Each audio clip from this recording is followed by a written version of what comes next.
Henry Rollins was on the podcast before. 3, 2, 1. You have a very specific style of wearing the headphones with like one off to the side. And Henry Rollins does the same thing. And I said, oh, you're wearing your headphones Jim Norton style. I didn't know that you guys had some sort of an altercation. Well, how long was this? Recently? Like a couple months ago? 2 months ago? He didn't say anything. Oh. Someone else told me online. Oh, I thought Henry was still mad about it. I'm like, no, that was minor. Was it? Minor. Cool. Fucking online people. They blow everything out of proportion. We've talked since then. I like him a lot. We've interviewed him. I think he's great. He's an interesting guy. Very interesting. We were talking comedy one time, and I forget what he was talking about with Richard Pryor on the phone. But he was a little like, oh, you don't know Richard. Like, there was some... Oh, that's right. I remember this. I vaguely remember it. Yeah, he was trying to pretend that you didn't know Richard Pryor. And you're like maybe one of the biggest Richard Pryor fans of all time. Yeah, I love him. And it was a silly thing to try to... Like, for what? Like, there's no valor in knowing Richard Pryor. He set himself on fire on purpose. Yeah. There's a weird thing that people do when they pretend that knowing things makes them better than you because you don't know things. Yeah. It's very strange. Like, knowing something is just like, oh, you know about it. It's all it is. And we also get caught up in where Colin has a brilliant joke about how people, like, if you learn something from a movie, people are embarrassed to go, I learned that from TV or I learned it from a movie, so they try to act like they read it. He's like, you're not any smarter because you read it. I hated him for thinking of that great point. But you do people feel smarter if they read something. Yeah, that's true. That's true. My daughter was just telling me that today, that she learned something from an animated movie. And she said, that's the weirdest way to learn things ever. And I'm like, well, it's really not. I go, it's just a thing. Yeah. You know? It's like you can learn things from anything. It won't be any different learning it from there like than if you hear somebody say it. But there's just ways that we think are smart. Like, I feel so much smarter if I read something. Oh, yeah. And then just hearing it on TV, I'm like, ugh, I'm a fucking dope repeating what I heard again. Well, I have a friend who will get upset if people say they read a book if they actually listen to the audiobook. Really? Yeah. It's like, did you read it or did you listen to the audiobook? I'm like, fuck, man. Like, yeah, leave the guy alone. I think listening to it's better. Well, it's way more productive. Like, you can get it done while you're doing stuff, like driving your car or at the gym or whatever. My focus has gotten so fucked up. Like, can you sit down and actually just I read a book, and then all of a sudden I'm like, I gotta be doing something addictive. I can't fucking read a book anymore. I hate that I can't. My focus is not there. I read at night before I go to bed. That's what I like to do. I like to read, and when I start like having a hard time paying attention, that's when it's time to crash. How long can you read for? Like what? A couple hours. Oh, yeah, I'm good for a couple hours. I'm usually good for no more than say like. If I sat down during the day, I could read for about 3 hours, but at night, I'm good for about 2. You have that kind of focus? Depends on what I'm reading. If it's really interesting, right? You know. I can't do it. Well, I'm reading now. It's kind of research. It's about it's a book called American Serengeti. It's about what the wildlife used to be on the American plains, like before in the Pleistocene era, I guess. Before the Ice Age. It's pretty crazy shit. I understood none of those words, except for like the American. You said the first part I got, and the rest of it I've never heard of. Well, there's this guy that I'm having on the pod. He was supposed to be here last month, but we had to reschedule to next month. But he's a wildlife historian, or a biological historian, I guess he would be. I'm not sure which one he would be, but his name's Dan Flores, and he wrote this amazing book about coyotes, about the history of the coyote, and he wrote another book about the history of extinct wildlife in the American Southwest, or the American West. And at one point in time, we had all sorts of crazy shit. We had cheetahs. There was cheetahs. There was lions that were bigger than African lions. There was a thing called the short-faced bear, which is this fucking enormous bear, bigger than a polar bear. There's a reason why, like, have you ever seen an antelope, like American antelope, like a pronghorn antelope? Do you know what those are? I've seen antelope, but that's only because someone said that's an antelope. Right. They could have been lying. I mean, well, they're this weird animal that lives in like Colorado and Wyoming and New Mexico and a lot of different places. It's a strange animal because it runs way faster than anything that can kill it. That's it right there. And the reason being is because this animal evolved way, way back, hundreds of thousands of years ago, when there were cheetahs here. And there were really fast things that would chase it. Like, those fucking things are lightning fast. That can outrun a cheetah? well, they can do their best. Yeah, they can make a cheetah work. Yeah, but whereas like a deer has no shot. Like a white-tailed deer is, if a cheetah's going after a white-tailed deer, a cheetah's gonna get it. Did you see the video of I'm such a fruit. Like I go online. I like to watch happy animal videos, like baby elephants cuddling. I went on a fucking baby elephant like YouTube loop, just watching people cuddling with baby elephants. They're awesome. I want to Elephants pet are one. amazing. They're really fucking smart, man. They're not really smart, just really smart, but they can remember individual elephants from like decades ago. Like they could be separated from their family and not see their family for 20 years, and then they reintroduce them, and when you see the two of them to get together again, it's fucking heartbreaking. Because you're like, what? It makes you think about like the elephants that are in zoos and the elephants that are in the circus. You're like, whoa, like what are these things? Like, they're not stupid. Right, you know? they get it. There's something wrong. Yeah, there's some animals that are. Like deer are beautiful and everything like that, but they have a very limited cognitive function. You know, their brain doesn't work that good. It's just real simple. Like, is anything you want to eat me? No. Where's the grass? Let me eat the grass. Yeah. Anything looking to eat me? No. Where's the grass? One of two thoughts. Yeah. And then time to fuck. Once a year, it's time to fuck, which is crazy. Which is why they have antlers, to fight off all the other men and to fuck, and then the antlers fall off, and then they're back to normal shit. But right, and people think we're unique getting like Porsches and Lamborghinis. It's the same thing. That's just fucking nicer antlers. yeah, well, they have weapons. Really, they fight each other to the death. They kill each other all the time. They do. Yeah, it's fucked. But that's what those things are for. Like those giant antlers, they're for stabbing.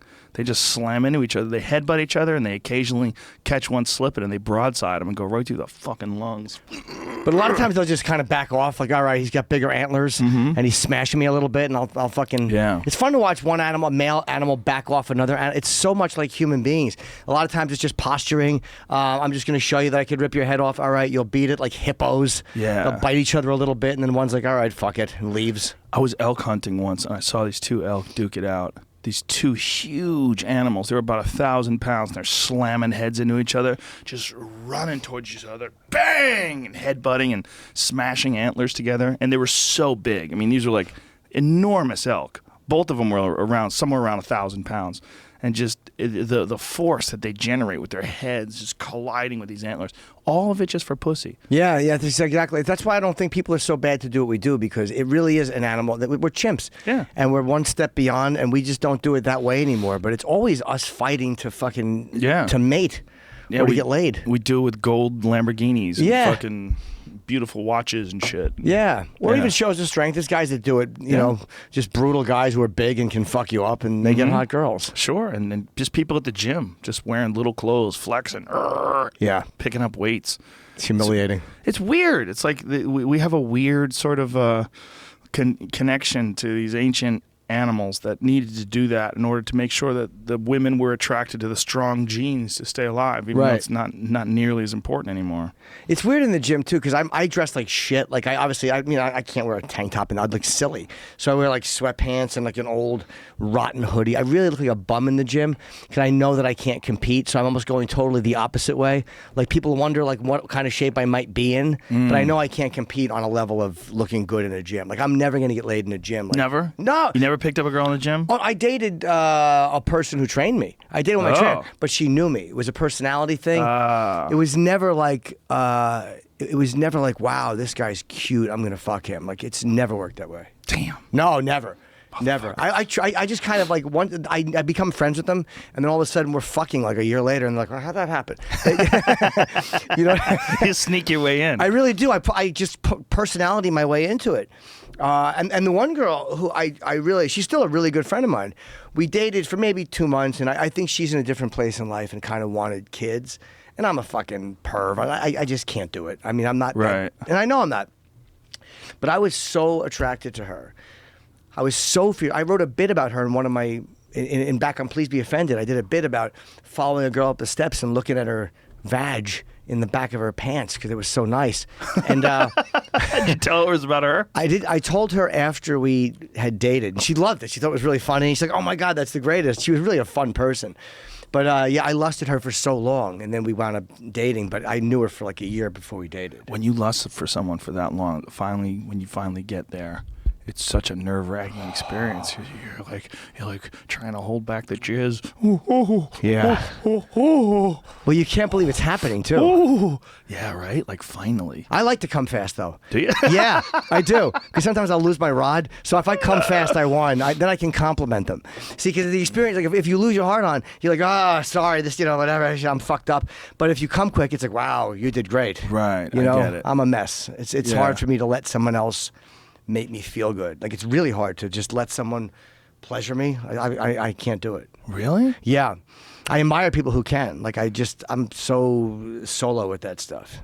Wow. Very difficult. What do you think that's from? Just compulsion and jacking off and just being a weirdo. Just jacking off so much? You're like, let me take care of that. I got that. Yeah. Don't bother with that. Exactly. I'll do it. You know, like when someone's trying to help you fix something, you're like, I got it. It's kind of like that. But with her, it was fun. We didn't date too long. I just, I don't like to waste people's time, and I know that I'm not in baby having mode. Yeah. Maybe soon, I wouldn't mind if I like someone. But You think so? I kind of want a relationship. I've been saying that for like the last few months. 15 years? Yeah, that's true. I've been saying that since I was middling. I want somebody now, like, because it's boring by myself. Right. It's not about sex. Getting laid is fairly easy if you have money or you have some kind of personality. You can get laid. So you kind of want someone like to get on a plane with, or to watch TV with. That's the shit you miss. Yeah. Just somebody whose opinion you like. Someone to hang out with. Yeah, a friend. Yeah, that's where it gets weird, right? But you want sexual too, though. Yeah. Because my openers were typically women, and I hang out with them, and I've never fucked any of them. It's never even been an option. Like, Kelsey Cook was and she was just a friend, and we would like watch TV like an old couple, right? Like just but a non-physical. It's just right. I'm like an old queen with my fucking lady friend. So I want that, like a friend that I hang out with, but someone who I'm also, Yeah. But I don't want to date a comedian. I don't think, because it's just, Yeah, I would say that too. I would say it's just the odds of it working are so small. I mean, it could work. Like Tom Segura and Christina Pazitsky. That's right. It works, and they're both really funny. Yeah. Usually one of them is not funny. It's like usually the woman's funny, the guy sucks, or the opposite. Right. And then they sort of glom off each other. Yeah, or one gets resentful of the other one's career going. Yeah. That's the case often. That's the case often. There's always like one breaks through. One has something going on, and the other one gets bitter. Right. Yeah. And they feel bad getting bitter, and then the other one resents them like we're supposed to be partners. That's a hard... Yeah. Fuck that. I I couldn't do it. I mean... Well, the only way I could do it is if it was just... Like, I guess it would have to be one of those things like you were talking about with your friend, where you were friends with them for a long time. Right. You're friends with her for a year, and then you were both looking for somebody, and you're like, hey, fucking this actually kind of works. We know each other really well. Like, see, that's one of the things about getting intimate with someone. Sometimes people get intimate with people when you barely know them, and sometimes it works out great. But sometimes you're just opening up a fucking bag of worms. Oh. Yeah. And then you realize, oh, you're crazy, and you want to blame me for your entire fucked up life. You know when I realize they're crazy? When they're fucking sitting in my house with a suitcase because I've flown them in. Maybe I should get to know them first. I've put a lot of people on planes before, and they're sitting there with open luggage, and I'm like, and it's like, no. I don't even have to fuck them, but it's like I probably should know that they're not unstable first. I think it'd be crazy, completely crazy. And then you're in your house, and you're sleeping, and they're hovering over you. Frightening, dude. Thinking about putting that pillow over your face. How long I've had a couple. Hold you down. I've had a couple where I literally, I'm not kidding, I couldn't sleep because it was just like I didn't know the person well enough, and like I didn't want to have sex because that just takes it to another level. Yeah. But I mean that's the price you pay when you're a pervert. Yeah, or just promiscuous. Yeah, just taking a chance. It's funny in this. I stopped saying I still say it like out of the thing, but I thought to myself, like, am I a pervert? Like I always think perverts. Like I'm like, no, 'cause I don't like victims. Right. Like I don't like drunk chicks. I like at one point in my career I did, but I remember I was on the road and I this girl massaged me and she was so fucking sexy and she stuck her hand in my mouth, which I never thought I would like. I never had anybody do that. Stuck her hand in your mouth. She was a little dominant. Whoa. And the first time she massaged me, I was naked and she like pushed my dick out of the way like it was a disgusting item, and it was so hot that she did that. But we didn't hook up. She just moved my dick like it was an annoying. Beat it. And I told her that was one of the sexiest things, and I didn't see her for a year. And then we massaged again. She understood that I liked dominance, and I kind of liked her feet a little bit, but there was nothing inappropriate happening. You kind of liked her feet? Yeah, she was barefoot, and I was just trying to checking her out. And so it was subtly dominant, but she wasn't jerking me off or anything. And then she stuck her fucking hand in my mouth. It was out of my mind. So that's where it started. The hand in the mouth was like the first thing? Yeah, but that was after the dick thing a while ago. But she just read me. Like, you know, people can read you. Like a woman that you like can fucking read you, and they just get it, and it's intuitive. And you don't have to go do this. They just kind of do it. That's so weird. That's a weird thing to do, though. Never, ever occurred to me. So it never occurred to you, but once she did it, you thought it was really hot. Because her hands were clean, a little massage oil, but I mean, right. And she was what just did like, oil taste like? I always wondered. I honestly don't remember. It might have been coconut, or it might have been a scentless. It was more the the parting. I think I just kind of kissed her finger, and she just stuck her hand. And anyway, I wound up hanging out with her. She came to one of my shows. And she came with a friend on the early show, and then she came back on the late show at the end by herself. And she came to my hotel, and she was so drunk. And we were fooling around, and I didn't realize how drunk she was. I went down on her for a second, and I'm like, she's fucked up. Like, you know how you realize in a minute, like, ugh, this is not, I don't want to be a part of this. So I'm like, I don't want to have sex with her. It's just too fucked up. And she wanted me to fuck her in the ass. And she put her ass up in the air. She's like, fuck me in the ass. Wow. And when someone is that drunk, it's hard to go like you're too fucked up. Because you were sober. 100%. Yeah, that's right. You don't drink at all. And you haven't since you were like 19, right? Yeah, I quit when I was young. So it's like, to me, it never turned me on to get someone who's sloppy. Like, Right.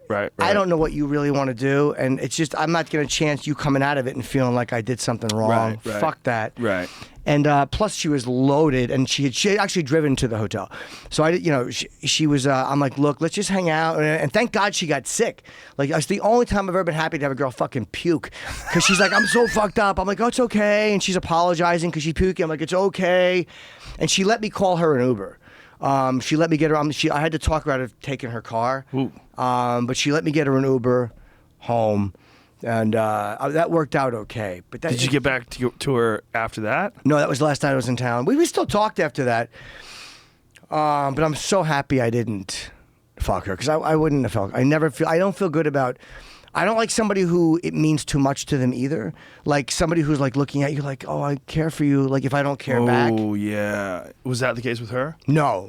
She was just too drunk. But I've had that where I think that sometimes, like, you know how guys will lie to fuck women? We'll say like, yeah, I love you when we don't. They'll lie and they'll go, I just want sex. But they really want love after it. And if I sense that someone is doing that, I still feel like I'm a liar if I pretend I don't know what she's doing. Ooh, yeah. So I won't do it. Yeah. Yeah, you're a sensitive guy. You're trying to avoid the bad feels. Yeah, I just don't want to be a creep. Like, it's not even, I don't even think I'm doing anything good. It's like, yeah, you're not supposed to fuck someone who's so drunk that she's going to vomit. Like, you know what I mean? Like, it's almost like I'm not a good guy for not fucking her, but someone is fucked up if they do. It's like, if you know she's like that loaded and you still stick it in her ass, it's like, come on, dude. Yeah. You know, I think she would do it sober. So it's like, then I would be fine with it. Right. But anyway, I find like I don't like, the older I get, the less I like anyone who's not right here, like in thinking the same way, or being. I just don't like a predatory feeling. It's just never turned me on. Yeah, you know what that is too? That's also like, as you get older, you realize, like, any kind of confrontation, any kind of negative feeling, that stuff ruins your day, clings to you for however long you choose to hang on to it, and any sort of negative interaction that you have with another person, right, is just bad. It's just bad. I tell people that all the time when people start flame wars with people online. I'm like, look, man. What's a flame war? Is that just when everybody's bashing? Shit. Oh, yeah. You're like shitting on people on Twitter. I'm like, don't get invested in this. Because even if you win, even if you make this person feel terrible, like this is gonna cling to you. I've done it before. I know the feeling. That the insulting thing and the mean thing and the negative feelings thing and any kind of weird confrontation that you have with human beings, where one person walks away from it feeling terrible, like those things cling. Yeah. They hang on to you. You know? And it's most of the time not necessary. Like, my problem is I have ego like everybody else. So when someone says something shitty, like as comedians, you think just respond because you're used to doing it in a live room. But after a while, I'm like, what is the satisfaction? Like you said, even if you win, who gives a fuck? Yeah, who gives a fuck? Who cares? Wow, I made a guy feel worse than he was trying to make me feel. Yeah. It's like, that's not why I got into the business. I didn't get into the business to spread joy, but it's like, I'm a comic. I'm not here to make people feel shitty. Yeah, I mean, the best part about a show is when you're killing. And the best part about killing is that a whole room full of people feel great. Right. Everybody's laughing hard. You see it. When you look out in someone's face and they're like, ah! Yeah. And they're crying, laughing, that's a positive feeling. And when you get in any sort of a negative situation with someone, I mean, just as simple as a girl pretending she just wants sex, but she really wants love, and then when she's leaving, she feels bummed out, and then you feel bummed out, and then you get a text from her, like, was that all that it was to you? And like, oh, Jesus. Yeah. Oh, fucking Christ. All those negative things, man, as you get older, you realize you've sort of date a chunk. You sort of add up all the ones that you've had in your life. You go, oh, I know what this is. I see this coming. Right. Yeah, so you learn to back off. Let's just be friends. I don't want. A lot of times, if someone comes over, like I might fuck around with them a little bit, but I don't want to put my dick in someone until I've hung with them at least once or twice. So this way, if we fool around a little bit and they walk away and they don't feel good, they're like, well, we didn't fuck. Like I don't want anybody. I just don't want to be somebody's mistake. Yeah. I have been before, and I feel shitty about it. I never feel good about it. Isn't it funny that there's like stages of things you could do? Like you hug someone, it doesn't mean anything. You could hug a coworker. You could hug a friend, and I'll hug you. It doesn't mean anything. Sure. But then there's like hugging and kissing. Oh, you took it to another level. Yeah. Now you touched lips. Ooh, holding hands. Like you could hold hands with a friend and say, "It's good to see you. It's good to see you." You could shake hands with someone, and that's just a business transaction. Hello, Bob. Hello, Mike. Yeah. No problem there. But when you stick your dick inside someone, oh, things get weird. Yeah, it gets a little more connected. Yeah. And it feels more connected. And they certainly feel more connected to you. So, yeah, and if I do it for a shitty reason, I know it, and I don't feel good about it. And I'm like, ugh. And when you put your dick in their ass, it's like, whoa, this just got crazy. Yeah, this just got great. You just took it to that wild place. Like, oh, boy. I haven't fucked anyone in the ass in so long, dude. Couple weeks? No, years. Years. I don't know what it is. I'm just running out of steam, I guess, as I get older. Fucking petering out. No, it seems like you're being more considerate as you get older. It's interesting. And I agree with your perception. I think you're a pervert, but I don't think you're a bad pervert. I think what you were saying was that you're not a negative person. Right. You're not a creep. You're not a mean person. Right. I don't think pervert is a bad thing. I think it's hilarious. Like when you start talking about feet or all the weird shit, the girl putting her hand in your mouth, that's a pervert. Yeah, but it ain't a bad pervert. Like it doesn't make me feel bad. Right. Like I don't think of you in a negative way at all. I think it's a positive thing because you're honest about what turns you on and what you get excited by. Yeah, and it helped. Like Google is my friend and my enemy. Like when I'm dating, I really have had many girls Google me, and that's all she wrote. It's never good. Like if they don't know me beforehand, right. I'm finished. Because they Google stuff and they find it, or not. Then that's a trooper. There you got a party. You got a great girl. If she meets me not knowing anything and Googles and then reads what she can read and goes, oh wow, this guy's even better than I thought. She's phenomenal. But that's very, very rare that happens.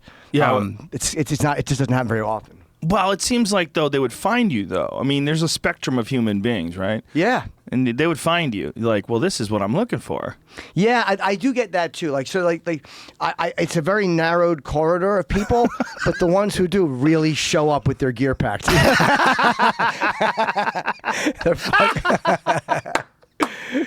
Well, when you say like a narrow corridor of people, though, I mean, I kind of feel like that's the same way with everybody. Really, like when it comes down to like who's attracted to you and who likes you. Generally, it is kind of a narrow corridor of people, but most of the time you don't find that corridor. Like at least with a guy like you, a girl can Google you. Yes. Like with some regular guy, like what are the odds she's going to know his sexual proclivities and all the weird shit he's into, and how open he's been about his relationships on the radio. Like, sure. Pretty hard to find. I mean, so that Thoreau quote. I bring it up too much. I know, folks, if you're listening, but most men live lives of quiet desperation. That's a great quote. Fuck yeah, it is. I listen to that quote all the time. I read that quote all the time. I think of that quote all the time because I think it's one of those things that we just do and we don't address, and we don't, especially if you work in the public sector or you work in business rather. You're a guy who works in an office. You're wearing a suit and a tie, and you're acting as normal as you can. There's a lot of that going on out there where people are pretending to be someone who they're not.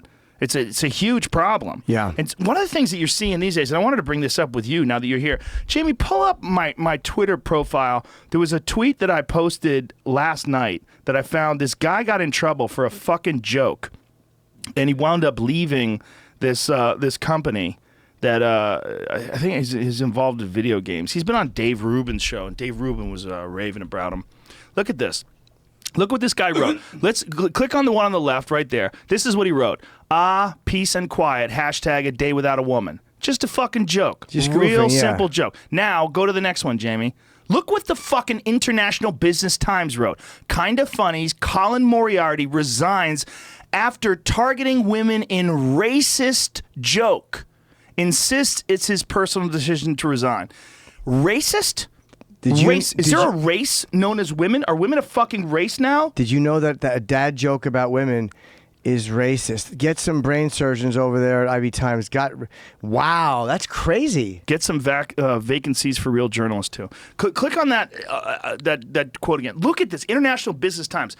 Fuck you. Why did he resign? Whoever this guy is, what is this guy by Mike Lukes? Lukes, whatever your name is. Fuck you, man. That is what you are doing right. That is virtue signaling at its very worst. You know that's not a racist joke.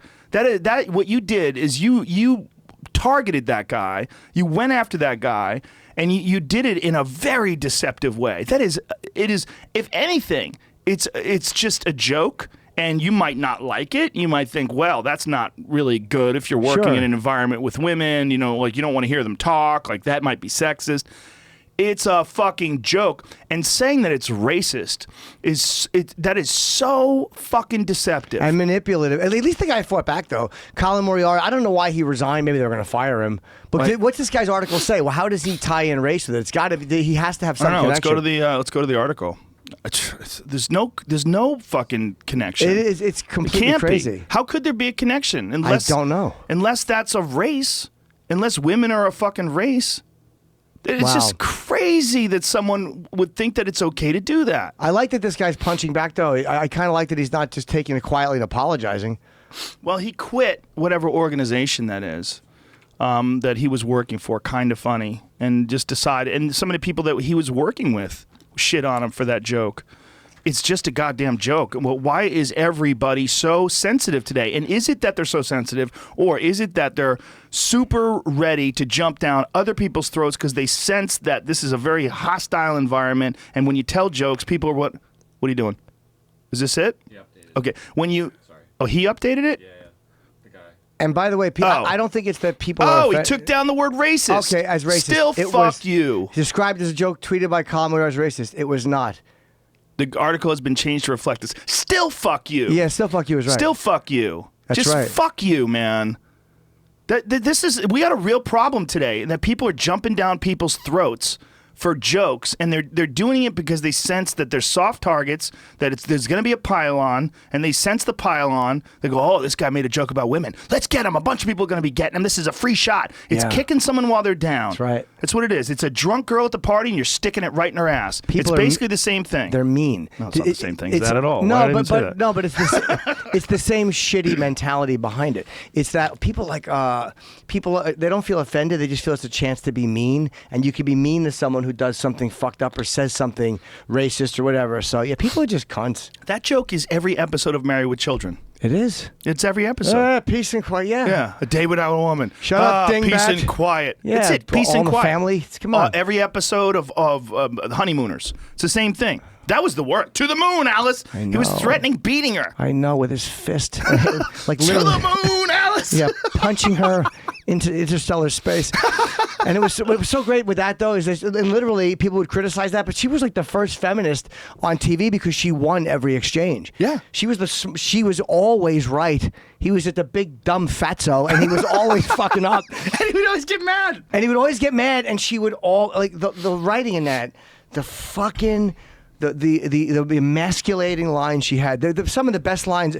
I don't want my salary to leak out. Your salary couldn't drip out. Oh, what a fucking great line to write. Your salary couldn't drip out. It was a great show. How humiliating. And you know what? Another thing about that show that was so great about the Honeymooners is there wasn't a lot of previous sitcoms. No. I mean, that was a groundbreaking new thing at the time. It was on the I think Cavalcade it was called. It was some like there's like all the Lost ones are like some of them are 15 minutes, 20 minutes. They were part of a sketch show.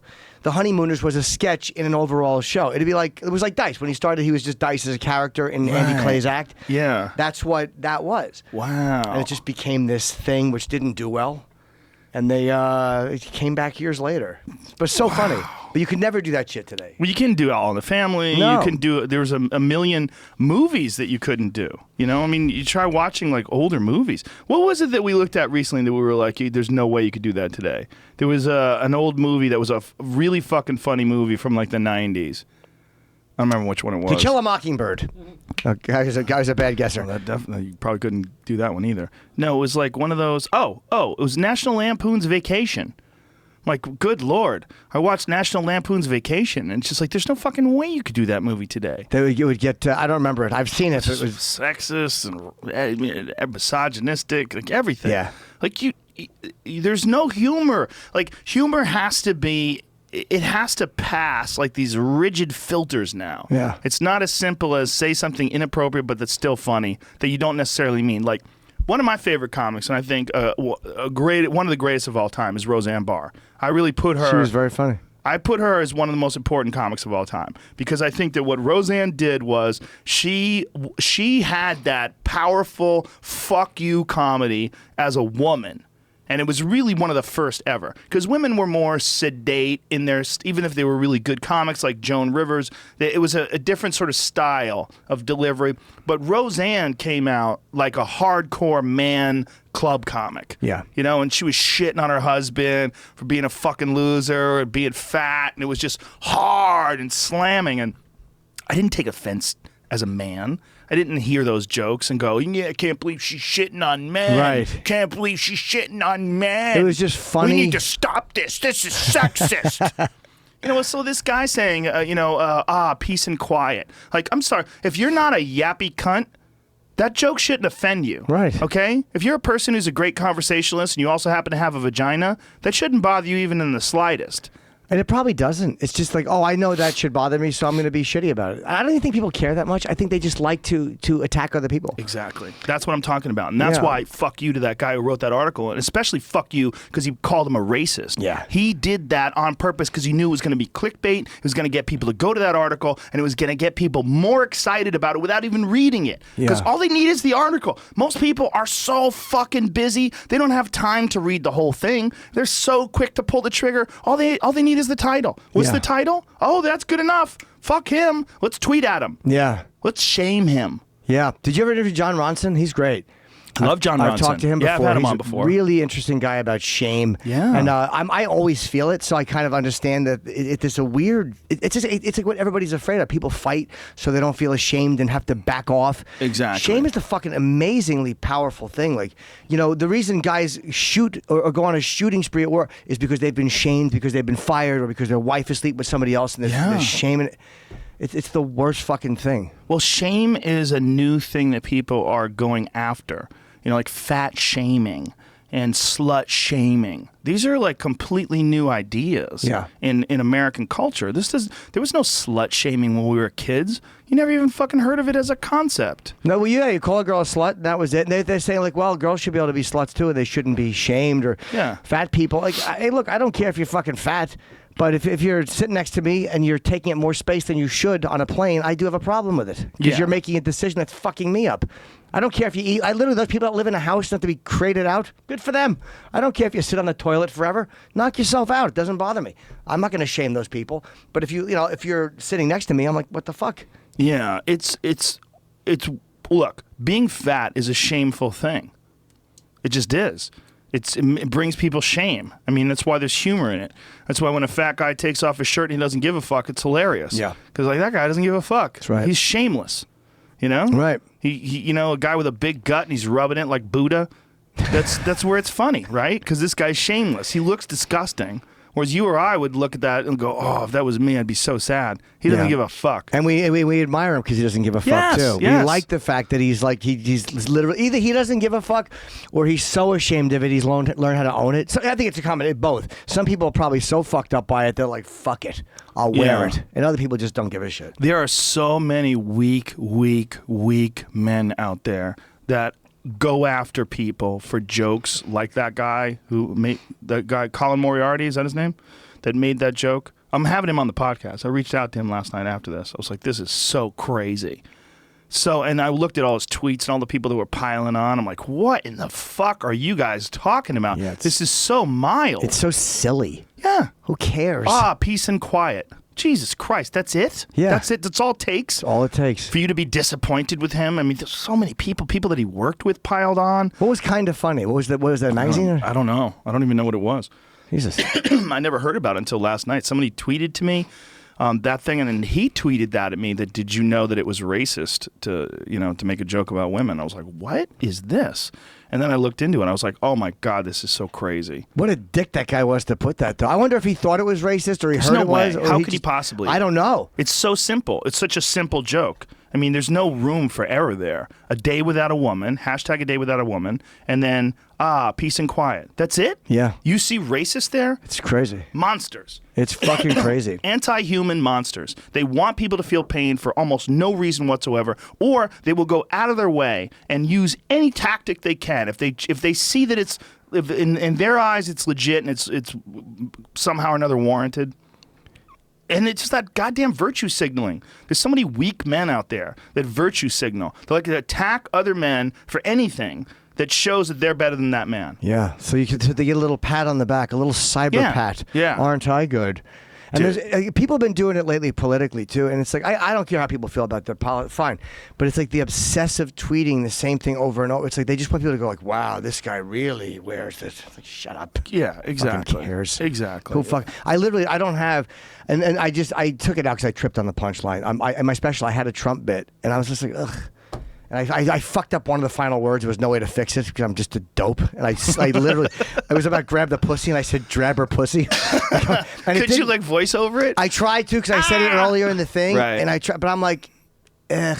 Just take it out. Fuck it. Yeah. Who cares? It wasn't a smart enough bit anyway. It was like okay, but I'm like, I could do this better. Where I'm not just saying something cheesy and fucking. Donk over the head. Sometimes when I'm doing a bit like about something that's real current events like that, like I am on stage literally searching for the words as I'm saying them. Yeah. Like I'm hoping that a new word will come out or a new angle will come out or a new perception. Like I'll be able to see an angle of it that I didn't see before. And then, sometimes you got to realize also that bits only have humor in them because they're current. Yeah, they hit people immediately, and they, that guy. Can't believe he did that. When you have to start going, remember what? They're like, no, we don't. Unless it's fucking genius. Like there are some remember whens that you could pull out, but it all like I feel like every bit or every idea, and not even necessarily just with jokes, but any subject they could talk about, like they had these subjects have energy to them. And when a subject doesn't have the energy to it, it just doesn't. And you could try to juice it up and jazz it up.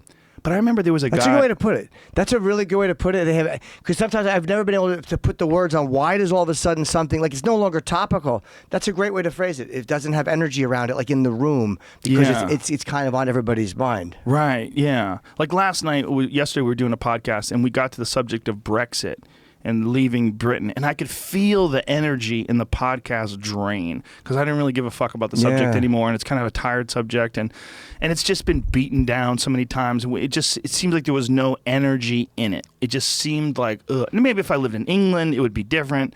Maybe if I was over there experiencing the pros and cons of Brexit, but to me, it was like ideas have, and then but we were talking about artificial intelligence, the potential of artificial intelligence taking over the human race. And that one charges me up. And that one gives me like, oh, this subject has energy to it. This is a subject. Yeah. There's things that have a something to them, like an overall mass to them. Well, the word I'm going to use should make people want to smack my face, but some things have explorability. Yes. I know I'm a complete cunt for saying I acknowledge No, it's a good word. But like Brexit, you kind of explore and it's done. But like artificial intelligence, you can always. It doesn't feel like you're walking into a room that's already been searched. Like a lot of times you walk into the room and it's like I've looked in this room, I've opened every door. There's really nothing new in here, and it's boring, and the audience feels it. So, that's what it is. But artificial intelligence is always. I like dogs. Do you like cats? I don't understand people who like cats. Yeah. There's only so many times someone can say that until you're like, oh my God, I can't do this anymore. Exactly. I don't care about either one of them. Yeah, I'm done. And again, people, I've been riding the idea of liking meaty pussies since fucking 1990. So it's time to step forward. I've always been a meaty pussy fan. Oh, really? Yeah. I know that. I like the bat lips. Back wings. I just don't understand why people don't. Oh, they wrap around your dick. It's like an extra gripper. Yeah, I like that a lot too. I'm so happy.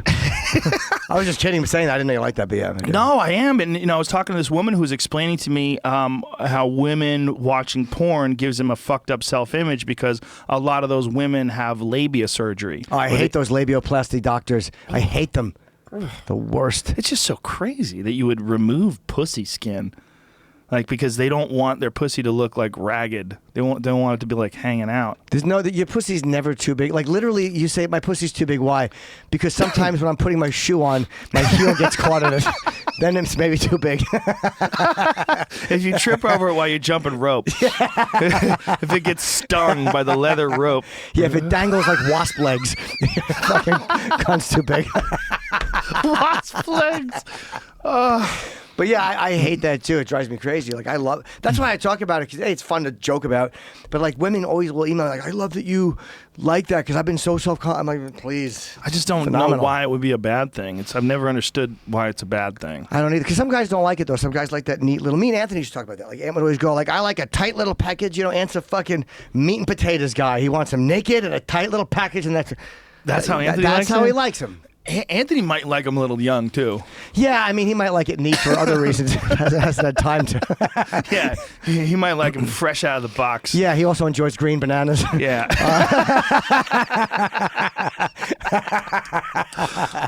He likes to pick the coconut off the tree. He really does. And hack it open with a machete. But it was so funny to talk to a guy who was so opposite me in like that. But that I almost wish I was like that. I think that's a simpler thing, or not simpler. It's just an easier thing to find than to have these weird little quirks. So like you get bummed out if a girl's pussy's like nice and tight and trimmed up and. No, because usually by that point there's something in her personality I like, or there's something about her scent that I like. There's always, you got to pick. It's like buying an apartment. You pick your bat. Like, okay, I want it to be in a good location. I want it to have a doorman, but I want it to have outdoors. You're gonna get two of those three things. Right. That's how it is when you're dating. But what if you were dating a girl and she looked like she's got like good bone structure. She's thick, almost like Eastern European. She got big hands.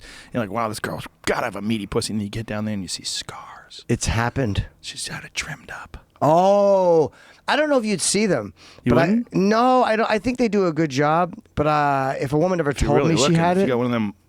Yeah, you look at it like a jeweler. Yeah, like one of those monocles, like Bud from the Improv. Bud Friedman, that fucking monocle on here. What the fuck are those monocles for? I don't know. Well, what was the deal with that? I don't know. They were needed at one point in history, I guess, and people just think it looks smart. Do you think it's just for reading? Like when people needed to read things? I don't know. Like why would you want to have something and hold it in your eye? Like one thing like that. I really don't know the thinking of it. It looks really uncomfortable, and I don't know. I would love to know the history of the monocle now. I have no idea. Bud Friedman used to put that fucking thing in his eye and go on stage every time he did Evening at the Improv. Yeah. Like he thought it was a good thing to have a monocle in his eye. Probably after a while, it's like a muscle, like that little thing in your cheek and front. Just go like, and it probably just holds it there like naturally. Right. It's like when you have contacts or reading glasses. I had to buy $25 reading glasses, and like I just can't I got to go back to glasses. It stinks. 48, my eyes are going. Yeah, my eyes are fucked. My eyes are. Are you near or far? Can you reading? Only near. Like I see you crystal clear. Yeah. But when I read, I put these fuckers on. Are they prescription? No, I mean they are. I got. But I mean, I didn't go to a doctor. I just went to look at the charts and found out what it was. And that's what I got to do because I bought like literally a $25 pair downstairs at CVS. They didn't work. No, they're fine, but I don't think they're good enough. Because then I look up and it's like my face is in gauze. I'm like, I got to get ones that fucking. I gotta pull them off. They probably fuck with your eyes if they're not. They're not the correct way. That's why I don't want to make my eyes worse. Because I had LASIK back I guess, I don't know, 10 years ago. But that's starting to not work anymore because, you get older. But when you got LASIK, was it for nearsightedness or farsightedness? I can't see far away, so it was nearsighted. No, that's farsighted. I can't see far away. Right? Isn't that how it works? Like nearsighted. I couldn't see far away, but now it's the reading. Like it's just farther and farther away, so I just got the reading glasses. I have a friend who's an ophthalmologist, and he said that's just one of the things that happens as you get older. Your eyes just don't focus the same way as they used to. I had a doctor tell me you're supposed to live. My ENT, the guy who did my sinus surgery, he goes, the human body is designed to live 40-something years, and everything else is just science and medicine, so we break down, and that's what happens. That's why your eyes go. That's why cancers happen. He was just saying that these are all part of just natural. You're not when you're born, you're not designed to live. God damn it. 80 years. God damn it. I know. Well, you are, but the last 20 are supposed to suck. Yeah. Oh, they're terrible. Yeah. It's supposed to get to the point where when you're on your deathbed, you're like, finally. Yeah. Can't wait for this to happen. Get this over with. Yeah. I don't want to die. I've been thinking about that a lot lately. Like I really resist the idea of it. I don't want to do it. But do you enjoy life? Yeah, much more now. Much more now? Much happier. Much happier. Like as of when? In the last couple of years, I'm doing the show with Sam now. Me and Sam Roberts have a show together, which has been a lot of fun. And it feels like you're starting a new thing. So whenever you get to reset, like, okay, I'm doing a new thing now. It feels like, it sounds like you guys are having a good time. Yeah. We really are. And just with doing other stuff with work, I just feel kind of more grateful than I have in a while. Like, what the fucking shut up, stop being upset, fucking idiot. Yeah. Like, things are really good.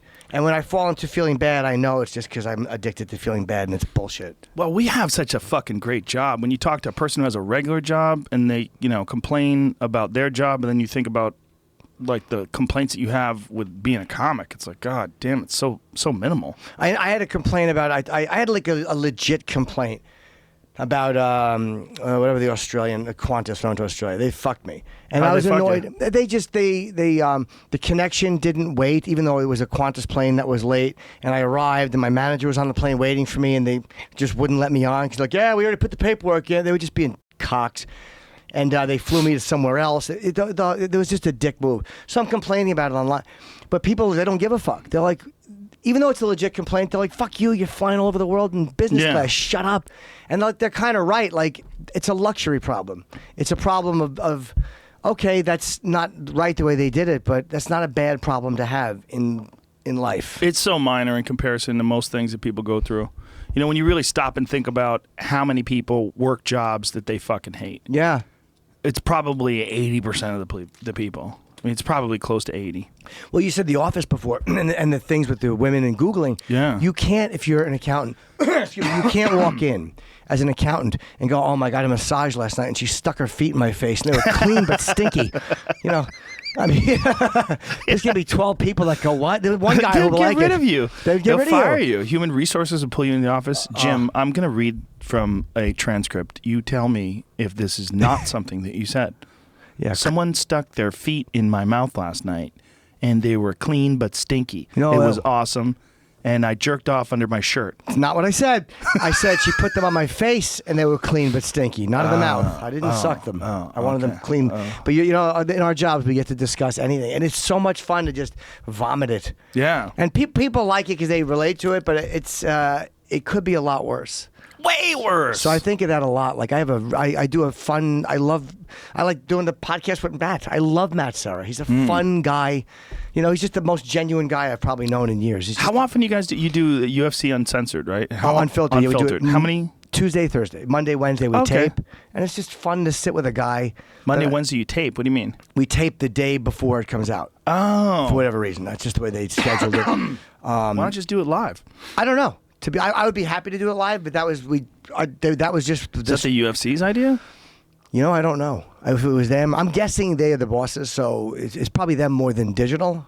But I don't know. Who do you talk to when you do that? If I have a problem or a question, I'll ask Craig, or I'll ask. I try not to bother Dana with stuff. Right. But if there's like a legit question, I'll ask Dana something. But who do you coordinate with? Like when you find out your schedule of like who's going to be on the show? We have a booker. And I'll talk to our producer, who really is a great dude, and he's very organized and a great prep guy. But if there's something that I think like, hey, I would like to have this better, or I would rather we should have this guest on there in New York, then I'll maybe ask the UFC booker, or I'll ask Craig or somebody like that if they can help. And when someone comes up, when you have an idea of a guest, you can bring it up to them and they can book it? Sure. Yeah, we just needed a booker, and we have someone now who's really helping out. Like I was. But do you have to run it through like the UFC? Like, say if you wanted to have somebody on, do you have to run it through anybody? The producer, Christopher, Matt's always teasing him, Chris the producer, but he's like a guy he's a little nervous. He doesn't want to get fired. And I'm like, Chris, they're fine if we have a comedian on or a guest. He likes to check it out. I don't think we need to. But it does help. Like, I wanted Francis Ngannou. I fucking love Ngannou. He's one of my favorite people. And they pitched him for our radio show in the morning. But I was like, we'll talk to him, even though it's going to be hard because I don't know how well he speaks English. But we actually did the UFC podcast a different day just so we could have him in. So he was great, But that's the fun part is you can get people you want to talk. Yeah, to. how bad is his English? I mean, I've only Not bad talked at to him all. in post-fight interviews. He did not bring an interpreter with him. Oh. We did Fedor twice years ago, and that was rough going through a woman. Patrice was in. It was really a fun interview, but yeah, I don't think that's. He spoke no English. Yeah, that's not worth it. No, going through an interpreter because you also don't know whether or not they're interpreting accurately. Yeah. Like I've had people say that.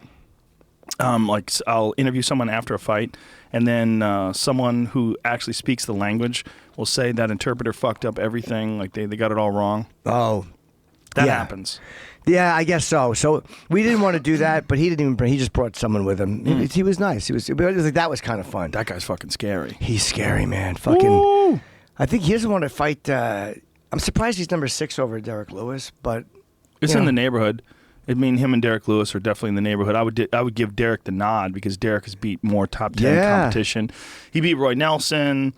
Derek just beat Travis Brown by KO. Badly. That's a big, big victory for him. Yeah, I would rank Derek. Boy, he's fun to listen to.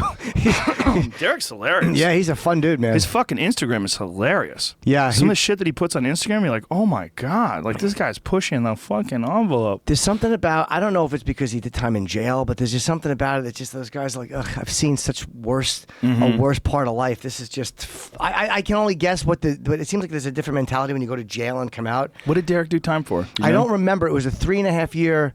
We talked to him about it, but I don't know if we got into why he was in jail. It might have been a parole violation for drugs. He was just going down like a road, I think. 3.5 years. Huh? I believe he did 3.5 years, yeah. It's a long time. He's an interesting guy. He's getting a lot better, man. I mean, he was in the beginning of his career, he was kind of a brawler. And then somewhere around the time when he fought Roy Nelson, I noticed he's putting these combinations together, and he's got crazy endurance. Yeah. And then I saw an interview with him where he was talking about the strength and conditioning workouts he's doing now, where he realized, like, look, I got to have a gas tank. Like, he could put it on these dudes and hit them and hurt them, then he'd run out of gas, and he realized he has to have a gas tank. And now that he has that gas tank, you're seeing these incredible performances from him. Because most guys can keep you going through a round if they know that you might run out of energy. They can keep you away for enough time to fucking capitalize on that.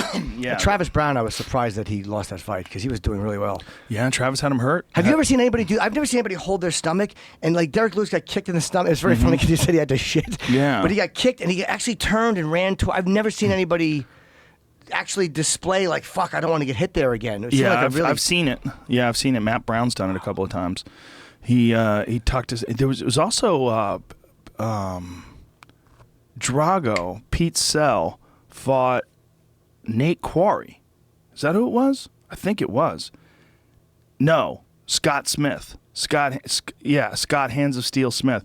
And Drago hurt him to the body, and he moved in for the kill, and Scott knocked him out with one punch. Jesus. He came rushing in because Scott like grabbed his body, and then as Drago was moving in, Scott knocked him out with one punch, and then like literally fell to the ground himself in agony, holding his side. It's like one of those Rich Franklin Liddell things, like where, like literally, if the round just ended, I think he broke his arm and he would have won the fight. You got to look back on that and go, why didn't I just avoid that fucking? I was doing so good. Well, Chuck just had that crazy style. His style was always kamikaze. It was kill or be killed. Just such a banana style. So fun to watch, but man, you would never teach a fighter that. You would never teach a guy to fight like that. You would teach a guy to fight Mighty Mouse style. You'd never say, hey, fight like Chuck Liddell. I'd rather watch Chuck fight, even though you watch Mighty Mouse, it's like the guy is just perfect, But I just like watching somebody throw giant fists and fucking knock people out because that's what I want to be. Like if I could be a guy in life, it's probably better off to be Mighty Mouse. He's probably a more responsible fellow, Right. probably a more polite fellow. But who do I want to be? I would rather be Liddell, just the Right. guy that walks in, he's looking to fuck somebody or knock somebody out. Like, that's just a fun Tattoos guy. on his head, mohawk, Fucking animal, crazed look in his eye. Yeah. You look at him and you know what he does for a living. Mighty Mouse Yeah. might be an accountant. You don't know what he does for a living, Yeah. but Chuck, you're like, he absolutely has to do this for a living. Yeah, it's in the neighborhood. He's a scary dude. He is. But there's just a lot He of those guys. he came to the improv. I didn't even know him that well years ago, and Dana brought him into the improv, and he's heckling me. I was on stage being, he's like, I'm like, how do you fucking handle this? What did you say? I played with him a little bit because we knew each other casually, but I was like, what are you doing? Liddell is heckling you. There's no, because you never know how somebody is really going to take. Yeah. When they're drinking a little, some people have a bad reaction. Yeah, you don't want a bad reaction. No, but he was afterwards. We were chatting, and he's such an alpha guy. Like, he doesn't even mean to do it.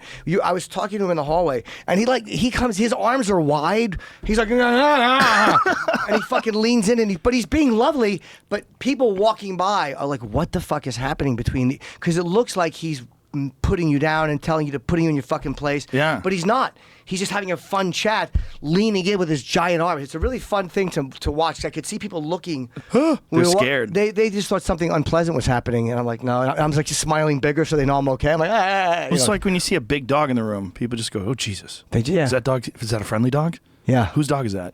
I want to take it, man. I listen to so many guys that do jiu-jitsu, and I want to do it so badly. Why don't you do it? Because my cardio is so. But Matt took me down to Henzo's, and I loved it. I walked in, I liked the atmosphere. But I'm too tired. And I know it sounds like such a pussy thing, but I'm like, I have apnea and I don't sleep, and I'm fucking exhausted all the time. Yeah, but you just start doing it and you'll get better. Yeah, maybe I will. Like you're on a certain level in the beginning, and everybody's level is different. If you came in, you were like a world-class gymnast, and you were really good at wrestling in high school, you'd be at a higher level when you started. But everybody starts somewhere, and you just keep getting better. I mean, Bourdain started at 58. I actually, it's funny. I asked him because I know he started like late. And I'm like, do you like it? He's like, I fucking love it. Like, he's addicted to it. Yeah. So it makes me kind of want to. He's a weird guy, man. I never would have thought that when I first met him. The heroin addiction? Well, the heroin addiction, I think, is indicative of the same thing that's leading him to jiu-jitsu addiction. I think he's just a crazy, impulsive guy. And not in a bad way. I don't. It's not insulting in any way. Right. Because that crazy impulsive thing, it's also doubles up as passion. Like the way the guy loves food, the way the guy loves culture, the way the guy loves music, the way the guy loves anything. Yeah. Man, when he and I, we did this episode of his show a few months ago, and we went pheasant hunting, and we talked jiu-jitsu. Like, he fucking loves it so much. We were down in the dirt, like on the ground in Montana, and we're going over positions. Like, I was explaining certain parts of this, like a lot of times when guys are going for the darts, you get stalled up here, but here's another option. And we were going over stuff, and like, he was fucking soaking it in, man. There's guys that like kind of like jiu-jitsu, and then there's guys that I start talking to, I'm like, oh, this guy's balls deep. He's all in. Well, that's another reason I want to take it, because it's for self-defense reasons, and because I talk about it with. I want to experience it, and there's also so many great people I know that I could ask questions to. Oh yeah, it's like almost like when you know all these people who are great at it. Well, Matt Serra, people don't give that guy the respect he deserves. I don't think people remember, but at one point in time, Matt was one of the best Brazilian Jiu-Jitsu competitors in the world. Yeah, he beat Jean-Jacques Machado by decision. I mean, it was by decision, but he beat Jean-Jacques when Jean-Jacques was in his prime. When Jean-Jacques had won Abu Dhabi, and Jean-Jacques is submitting everybody, submitted Sakurai, submitted like some of the best guys in the world. Matt Serra was a fucking beast, man. Yeah. And he was one of Henzo's first black belts in America, too. Was he? Yeah. I mean, he was super respected as a jiu-jitsu competitor before he ever got into the UFC. And, the problem, Matt, in some ways, is kind of cursed with the fact that he has heavy hands. He hits really hard. So Matt wind up, knocking a lot of guys out, Right. like knocked out GSP, knocked out Frank Trigg. But Matt's jiu-jitsu was better than like 99% of the people that have ever competed in MMA. He loves it so much. Like, it's fun when you talk to him and he talks about he has to roll in them. Like, he loves it so much it makes you want to do it. Well, for him, it's fun. He's strangling people every day. Yeah, that would be fun. He's not the nail. He's the fucking hammer. I would probably be in a much different position. I would probably have a much different feeling about it. You definitely would at first, but it's just one of those things where the moment you get your first tap out, you'll be so addicted. It's Really? so fun. Yeah. But yeah. do you immediately start like and I'm such a fucking complaining, but like I have tendonitis and like I couldn't work out for a year. I could only do legs and cardio. So I have this terrible. What was wrong with your? I had tendonitis and it was like literally I think from doing pull-ups or doing the kettlebells wrong. And I literally, my arm was in such pain. I couldn't do anything with my arms for a year. That was when I lost all that weight. I was fucked up. I was like, I'm never going to get fat again. And I went on this Whole30 diet, and I stuck to it for like 8 months. What's a Whole30 diet? It was pretty good. It was like, you don't feel like you're eating unhealthy. A lot of egg whites and common sense with carbs. Like you could eat a baked potato and some fruit. Like they didn't say, don't eat this, don't. It was just very strict. Certain nuts, no beans on this shit. And I dropped a ton of weight, and I was doing all cardio and... I'm just afraid of re-injuring my arm and not being able to work out. Like, you can't think like that. If your arm's not hurt, your arm's not hurt. One of the things that happens when you get injured, you start thinking of your body as like a race car. Like you blow a tire, you're like, oh, well, got to get that tire fixed.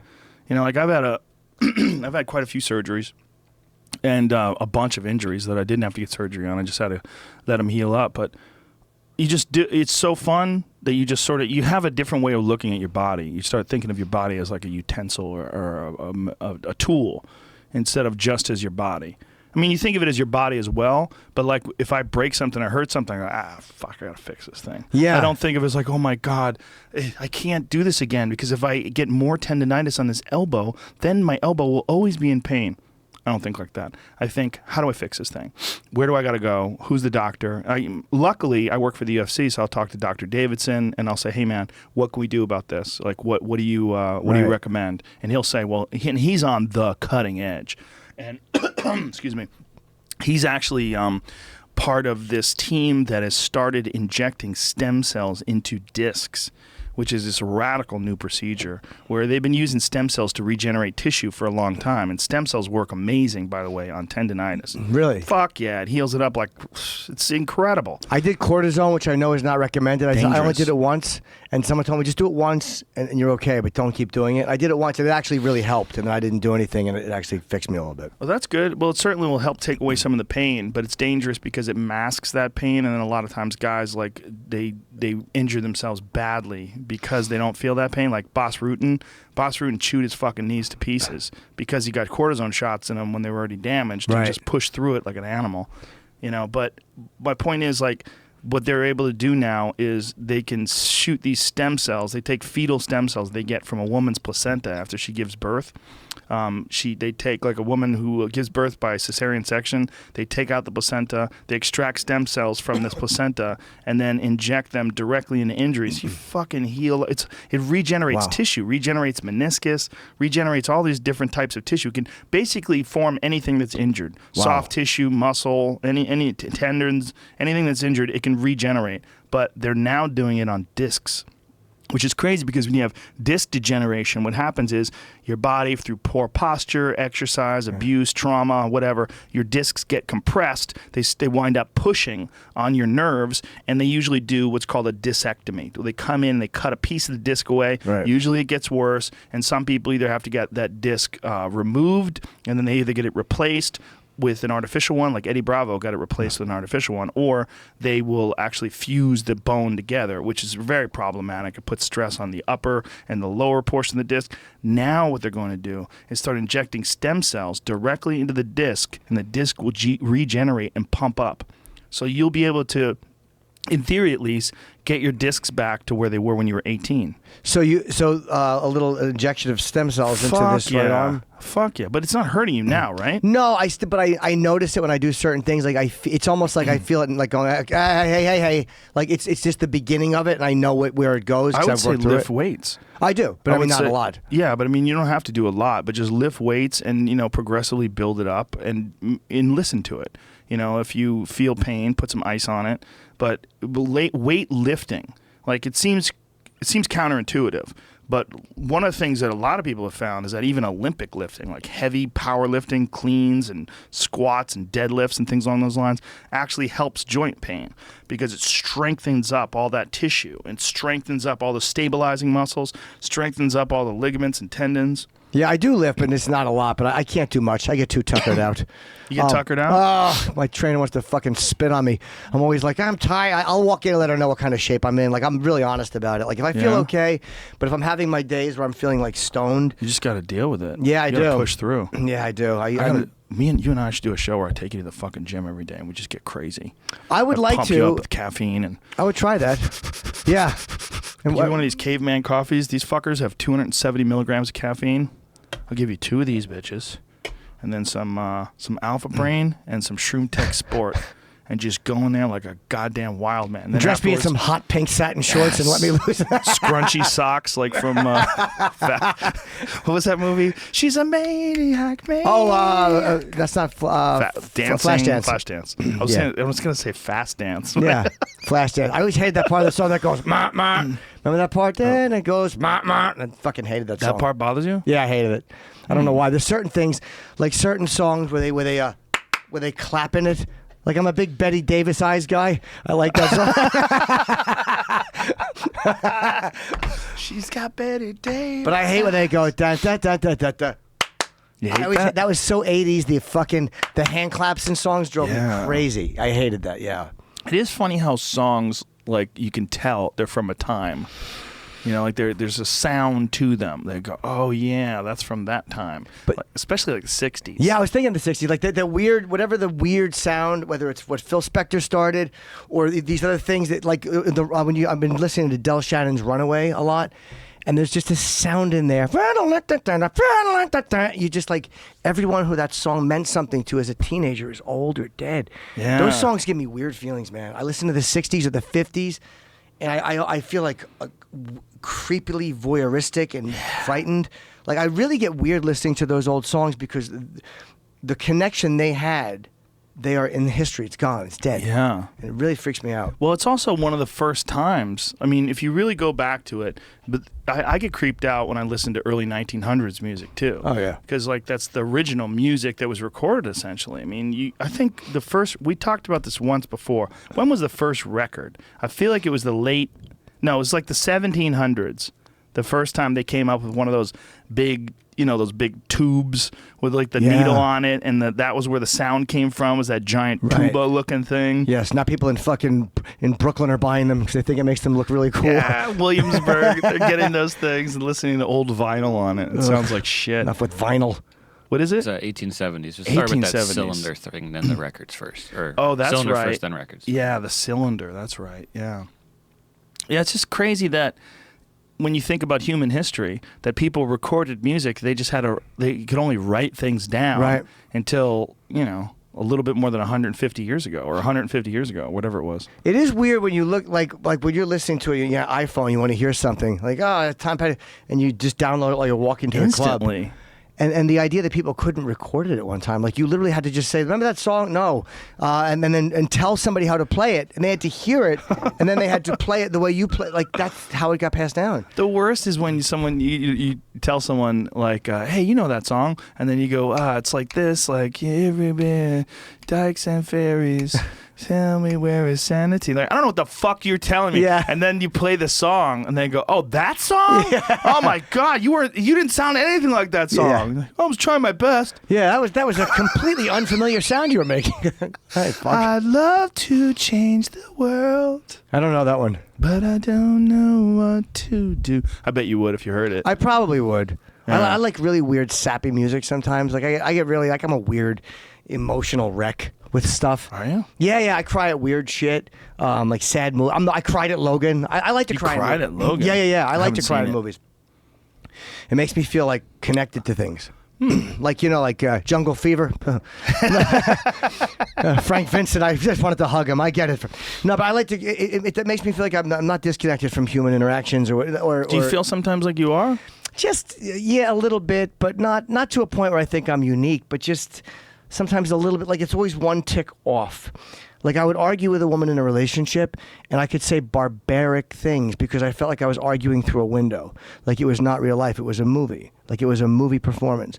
But then I watch, a Sanka commercial. Oh, he hugged the puppy and I'm crying. And it was like, it was like one click off from where you should be. Wow. And I can remember, Bill Burr, I've been thinking of a lot because Bill told me that he doesn't call names.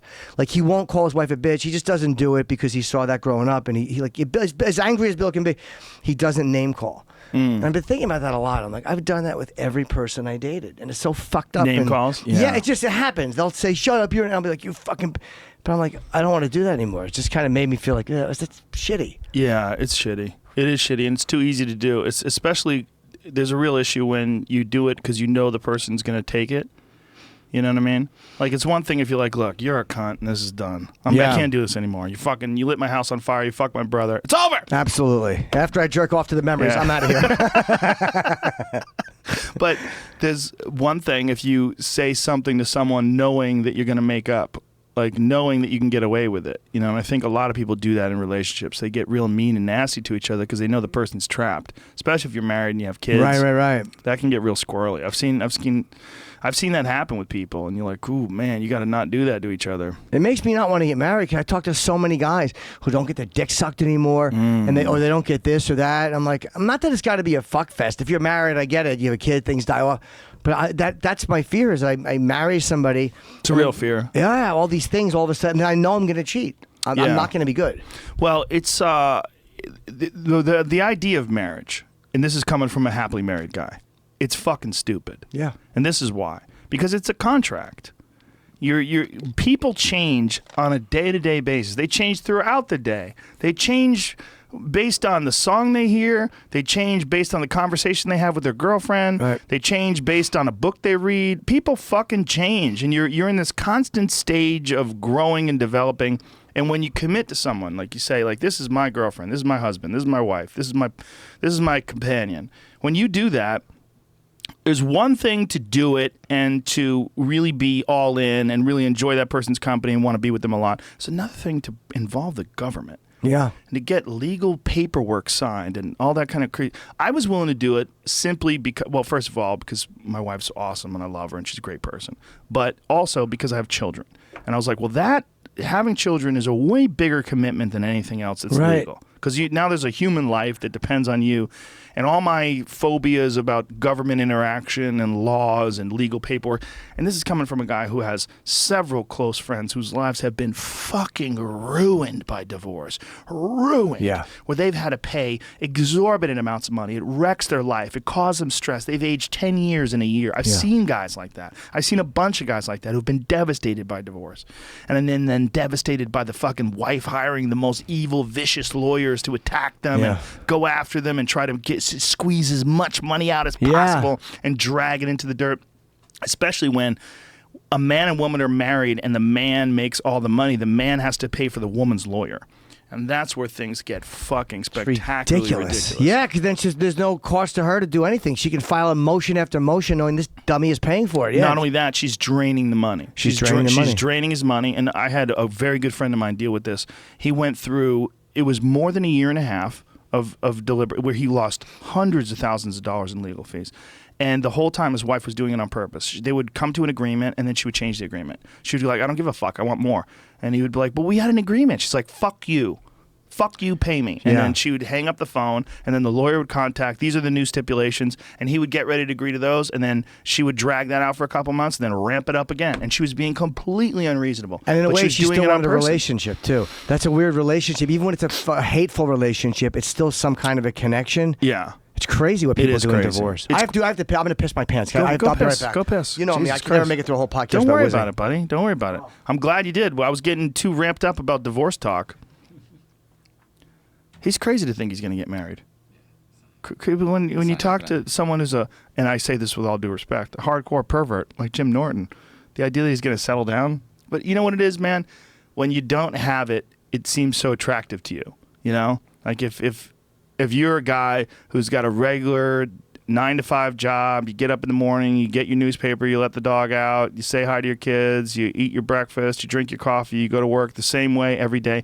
And then you hear about Ari Shaffir disappearing and throwing his phone into the garbage and just traveling to the middle of the God knows where the fuck he is. We think he's in Vietnam. That's what we've heard. But he could have left Vietnam Tuesday and gone to fucking Malaysia now. Who knows where he is? He might be in Bali.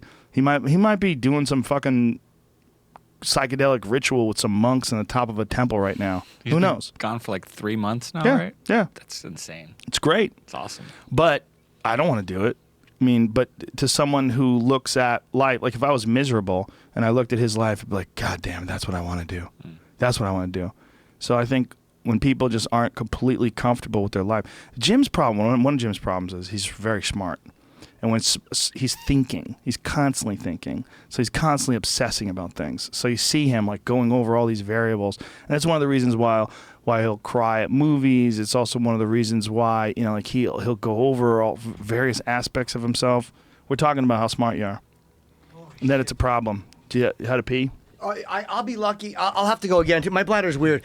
Like I wind up.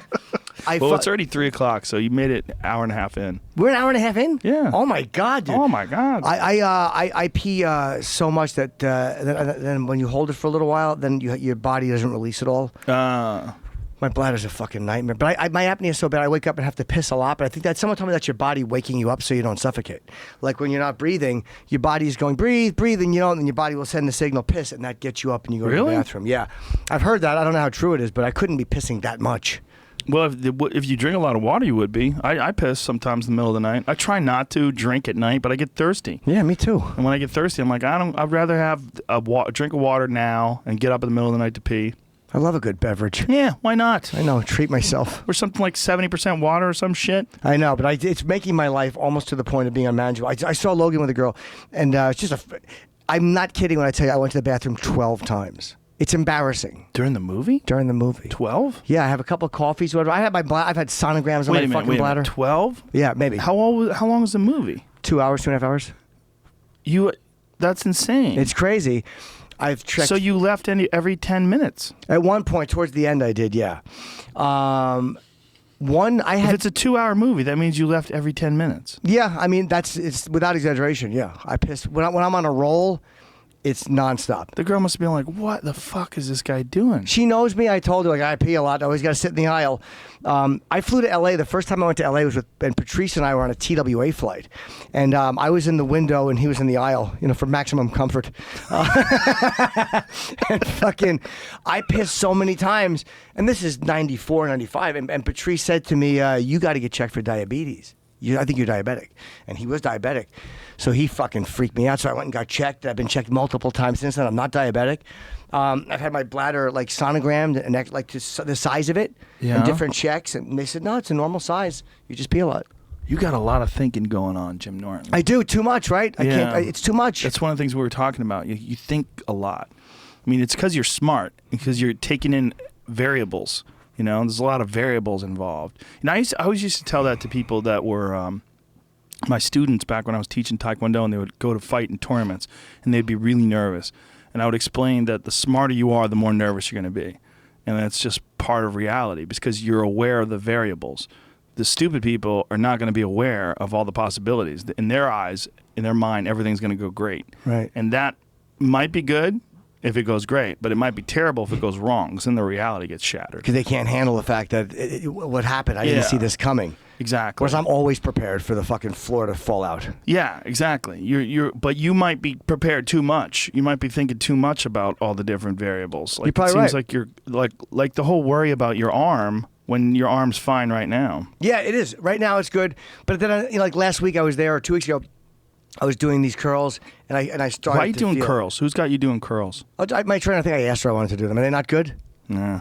I don't believe in isolation exercises. There's very little times in life where you're standing there doing this, just lifting things up with one arm. Well, there's a lot of time in life I'm doing A that. lot of times that leads to like imbalances. I feel like, and as I get older, I really believe this more and more.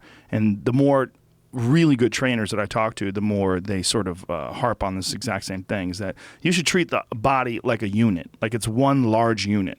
And so if you're going to do something, it should involve, for the most part, with a few exceptions, it's not terrible to do some isolation exercises, but I think for the most part, it should involve most of your body or large muscle groups, like a squat or a deadlift is one of the best, because a deadlift involves your arms, your back, your shoulders, your legs, your calves. I mean, there's so much involved in a deadlift. It's one of the reasons why it's such a great exercise for overall physical strength. And I think for arms, like chin-ups and rows and things along those lines, when you're doing that, like you're involving so much of your body, like one-armed rows. It's your back, it's your core, it's your arms, it's your shoulders. There's a lot going on there, whereas a curl is kind of just your bicep and your forearm. You know, it's like really mostly what's going on there. Yeah, I do a lot of those too. Those things where you're pulling the thing or you're throwing a punch this way or whatever. Yeah. Really like aerobicizing. It's not a very particularly exercise I'm proud of, but I Now, do it. when they have you lifting weights, are you lifting weights for high repetitions or low repetitions? I think it depends on how tired I am, really. Like, there's been, it really depends on what I feel. If I tell her, like, sometimes I say I just want to do, like, minor things today because I'm so exhausted. It's like, and I know it sounds like I'm being a bitch, but I know how I feel, and I'm like, I feel like I'm going to pass out. Like, I feel like it's like a fog. It's not even and it doesn't raise up when you start working out? A little bit it does, but it's literally like there's a thickness to it. It's like looking through things. I know what you're talking about. I have sleep apnea now, but now I wear a mouthpiece. Does it help? Amazing. It helps you, right? Oh yeah, the mouthpiece is incredible. But yours, you got the one that goes over your tongue. I want to get one like that because I have one that pushes my jaw out, which helps. Yeah. But it doesn't fucking. I got the central apnea too, which is See, a brain signal. your apnea is a completely different animal. Your apnea is your brain tells you to stop breathing. Yeah. That's a totally different thing. I also have obstructive. I have both. You have both. Yeah. I have that one too. Jesus Christ. That stinks, dude. The brain one though is the creepiest because obstructive, all you need is a mouthpiece and it's good. Like I have the obstructive. My tongue's too big. Yeah. And so it covers my ear hole when I lie on my back, and my neck's thick and it falls. That's like a lot of like football players and weightlifters. Reggie White died. Yeah, they get a huge problem with that. And guys like that also that take sleeping pills, that becomes a giant issue because then you don't wake up. So you have like this big ass neck, big old weightlifter neck, and you lie back, and your tongue literally chokes you to death. Yeah, and they take probably the sleeping pills, I'm guessing, because you're so fucking tired of waking up every 2 minutes. Exactly. And they're always exhausted. Exactly. Like, I'm getting a good night's sleep. I'll take a melatonin once in a while. Melatonin's great. We have a spray. It's really good. Sublingual, like under the tongue. Really? Spray it. Yeah, I'll get you some. Yeah, I would like to try that stuff because, I want to sleep better, but I just can't fucking. I just don't know what they can do other than that mask, though, for that brain stuff. Like, if it's your brain shutting off your breathing. I don't get it. I don't know what it is. It just doesn't send the signal. It's got to be a chemical thing. I think your brain gets bored with too much peace. I'm like, this motherfucker's sleeping too good. Let's freak him out. That's probably what it is. Let's make this more interesting. I wake up and I check my phone, which always keeps me awake. Like, I'll check my text messages or I'll text Tinder. You do? In the middle of the night? At times I will, yeah. Oh, let's see what's happened. Oh, you can't do that. No, and it's very bad. Yeah, I don't do that. I sleep better when my phone's across the room. Like, you put it across the room and it's like, cool. I shut my phone off before I start reading. And then when I'm done reading, that phone stays off. Oh, you don't check it before bed? That's probably better. Fuck that. I don't check it before bed, and the only thing I check in the morning is important shit. If someone's text messaging me, it's important. But I just do it less and less. I mean, I think the phone is a tool, but it's also very, very, very addictive. Yeah. And being connected to social media and having, it's usually one of my friends, dude, have you seen this? And they'll send me like a text message and I'll click on the link and I'm like, oh fucking Christ, it's some crazy story or some dude who got killed by a bear or something nutty. Yeah. And then I'm a half hour later, I'm still on the toilet bowl. Now my legs are numb. Yeah. And I'm like, what the fuck am I doing with my life? Like, I got tired of doing that. And so now I just look at my phone real quick. Anything important? No? Good. Leave it alone. And then I'll go work out, and I'll go get my day started. Do you keep your phone with you when you work out, or do you leave it in the locker? No. Well, I work out a good percentage of the time. If I'm not doing jiu-jitsu is in my locker, or it's in my bag. But if I'm at home lifting weights, like I lift weights in my house, I don't even touch it. No. I just leave it alone. Just put it away somewhere. I'll do it in between sets. I'll kind of look at it like for a second, but Fuck it's stupid, that, man. Yeah. They're too goddamn addictive. They're too addictive. But here's the other problem. People get mad at me because it'll be like 2 o'clock in the afternoon and I haven't responded to their text Right. yet because I've got 30 of them. Right. And I look at my text messages, 30 fucking text messages. I can't respond to them all. Right. I don't have, because that takes you a half an hour, literally. Each one takes a minute. You respond to each one. You've got a half an hour down, just text messages. And when you send someone something, like, well, here's one I don't respond to. Hey, man, what's going on? Not doing that. No, We're it's not a doing worthless that. question. Nope, can't do it. It's a terrible question. I can't do that. What's going on? Where? Air, breathing, Yeah, shitting, exactly. death. ISIS, Bye. Syria. Phone texting, bye. Fuck off. And, people just, like, sometimes they just want to connect with you. They just want to talk to you. Maybe it's someone I don't talk to that often, Right. and they want to talk more. They don't have shit to say. And then occasionally someone will say something funny, and, it's fun to get that. There's pros and cons, but it has to be managed. And if it's not managed, it'll get away from you. I don't manage it very well. I think that's the problem. I spend too much time obsessing on it. And on the computer, I discovered Chatterbait. What's that? Oh, What is that? it's like it's a fucking good site, man. They have you open it up and there's all these windows of people being sexual, and you can join or you can almost watch for free as a lurker, but you just can't tip if you're lurking. But you can just kind of go in there and watch. Oh, fun. that seems like a lot of time too. Dude, it's it's very addicting. And there's a bunch like that. There's other sites like that too. That's just the name I know. I can't do it. I don't do any of those sites. I don't look at any of those. I didn't either for a while, but this one I found, I was like, well, it was so new. Like the idea of it was so new to me. But I'm trying to stop doing it because it's just you don't even do. You just watch. I don't even jerk off at that. I'm just watching. Yeah. It's like weird. It's like what I dreamed of as a kid. Like you remember your kid, they're like, oh, someday you're gonna pick up that phone in the kitchen and you're gonna be able to see the person you're talking to, and you're like, no. Now I can just open this thing and watch people fucking masturbate. I'm like, holy shit. Yeah. It's wonderful. It is weird. It's I just, can't believe it. your brain's not ready for it. No. No one's brain is. And especially a guy like you that knows a lot of people and has a lot of options. There's almost like too much coming at you. Yeah, I don't know how to manage it, and I'm so afraid of missing the party. I'm so afraid of, you know what I mean? It was, Yeah. it goes back to, I remember when I was a kid, I had fucked up. I don't know what I did, but I remember my friends, there were these 2 black kids there. I think they were twins, Pierre and Randall. And they wanted me to go to the store with them, and my mother wouldn't let me go. And I remember screaming and crying and being so fucking angry. And it was like I was going to miss something. Like, the idea, like, oh, these guys I like are going to the store. Fucking shit's going to happen. And I'm stuck with this bitch. I was so displeased. But it was that feeling of missing this great thing. The fear of missing out. You know who doesn't have the fear of missing out? And I love him. Dice. Never he cared. doesn't give a fuck. And I told this story recently, which is what made me think of it, is we did a show when I opened for him from 97 to 2000, and one of our Vegas shows, Tiger Woods came to the show. It's the only time I ever met him. I ran out and said hello, probably 1998. And Dice, they said Tigers might come back, and he goes, let him. And I'm going up to the room. He didn't give a fuck that the greatest golfer alive wanted to come back and say hi. Hey, Tiger. Right. Good for him. And he meant it. Good for him. He wasn't showing off. Dice. Yeah. He fucking meant it. Yeah. And he went up to his room and he ordered a creme brulee. That was what he didn't give a shit about missing. Because then Dice is fucking nuts and he's the party. Yeah. But I admired that so much, that ability to live without feeling like you're going to miss out. Ooh, I'm missing out. It's this fucking fear. And It's addict. It's addict. addict stuff. I used to have that with this pool hall that I used to go to. I used to go to this pool hall when I lived in New York, and it was a fucking great place. And there was executive billiards in White Plains, New York, and there was always a lot of gambling going on. A lot of big gambling games. Guys would come in from out of town. There were great pool players, and people would sit and watch. And there was always something happening. I didn't have a cell phone back then, so this was I'd be on a date with my girlfriend. I'd just be thinking, man, there's something going on at the pool hall right now. It's probably happening. Yeah. Something's going down. Guys are betting. Guys are playing. Probably a lot of action. Something's happening. Total addict stuff. Yeah, and there's really, when you get there's nothing happening.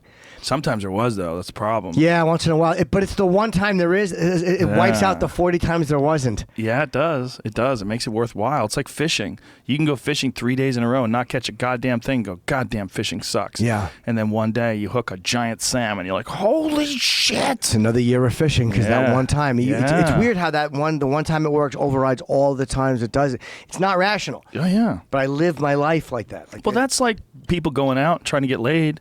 You know, I mean, how often does that work? When a guy goes out trying to get laid at a bar, the average fella, what is it like? Is he like 3 out of 10 if he's great at it? right. Not even. Maybe 1 out of 10, right? Yeah. If you go out 10 nights trying to find the girl of your dreams, the odds of you finding her in one of those 10, or finding a hot girl, or finding a girl you're attracted to. Some guys will pull it off. Chris D'Elia could probably go out. Yeah, and but he's a handsome guy. I give Chris, he could probably pull a fucking 4 or 5 nights out of 10 where he's pulling home at least an 8. But he's also famous. and he's funny. Yeah, He's yeah, yeah. funny. He's got a good personality. He's Yeah. a good-looking guy. He's It's a revolting tall, combination. handsome. As Yeah. another man to watch, it's a revolting. Beautiful. It really bugs me. Does it? Yes. Of course. That's all I need is to date a girl who wants to fuck him. I'm like, finished. I would have no shot because he is funny. If he wasn't funny, it would be okay. But if a guy is funny, you're like, ugh. Like, I can't even. Cause that's the one trump card I have. Is Right. that I'm a funny guy. But if another dude's funny and he's good looking, I'm like, ugh. But I just have to give you up. I have to concede defeat. Yeah. You know, unless he's a conservative guy sexually. Like, maybe that. Maybe if she's a pervert. And, you know. Right. Maybe he's not sucking on her hands. Yeah, or feet.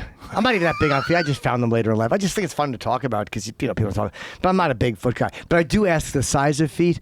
Really? Yeah, I like them big. Really? Yeah. Why do you like him big? I don't know. Probably because more is better. I'm a greedy fuck.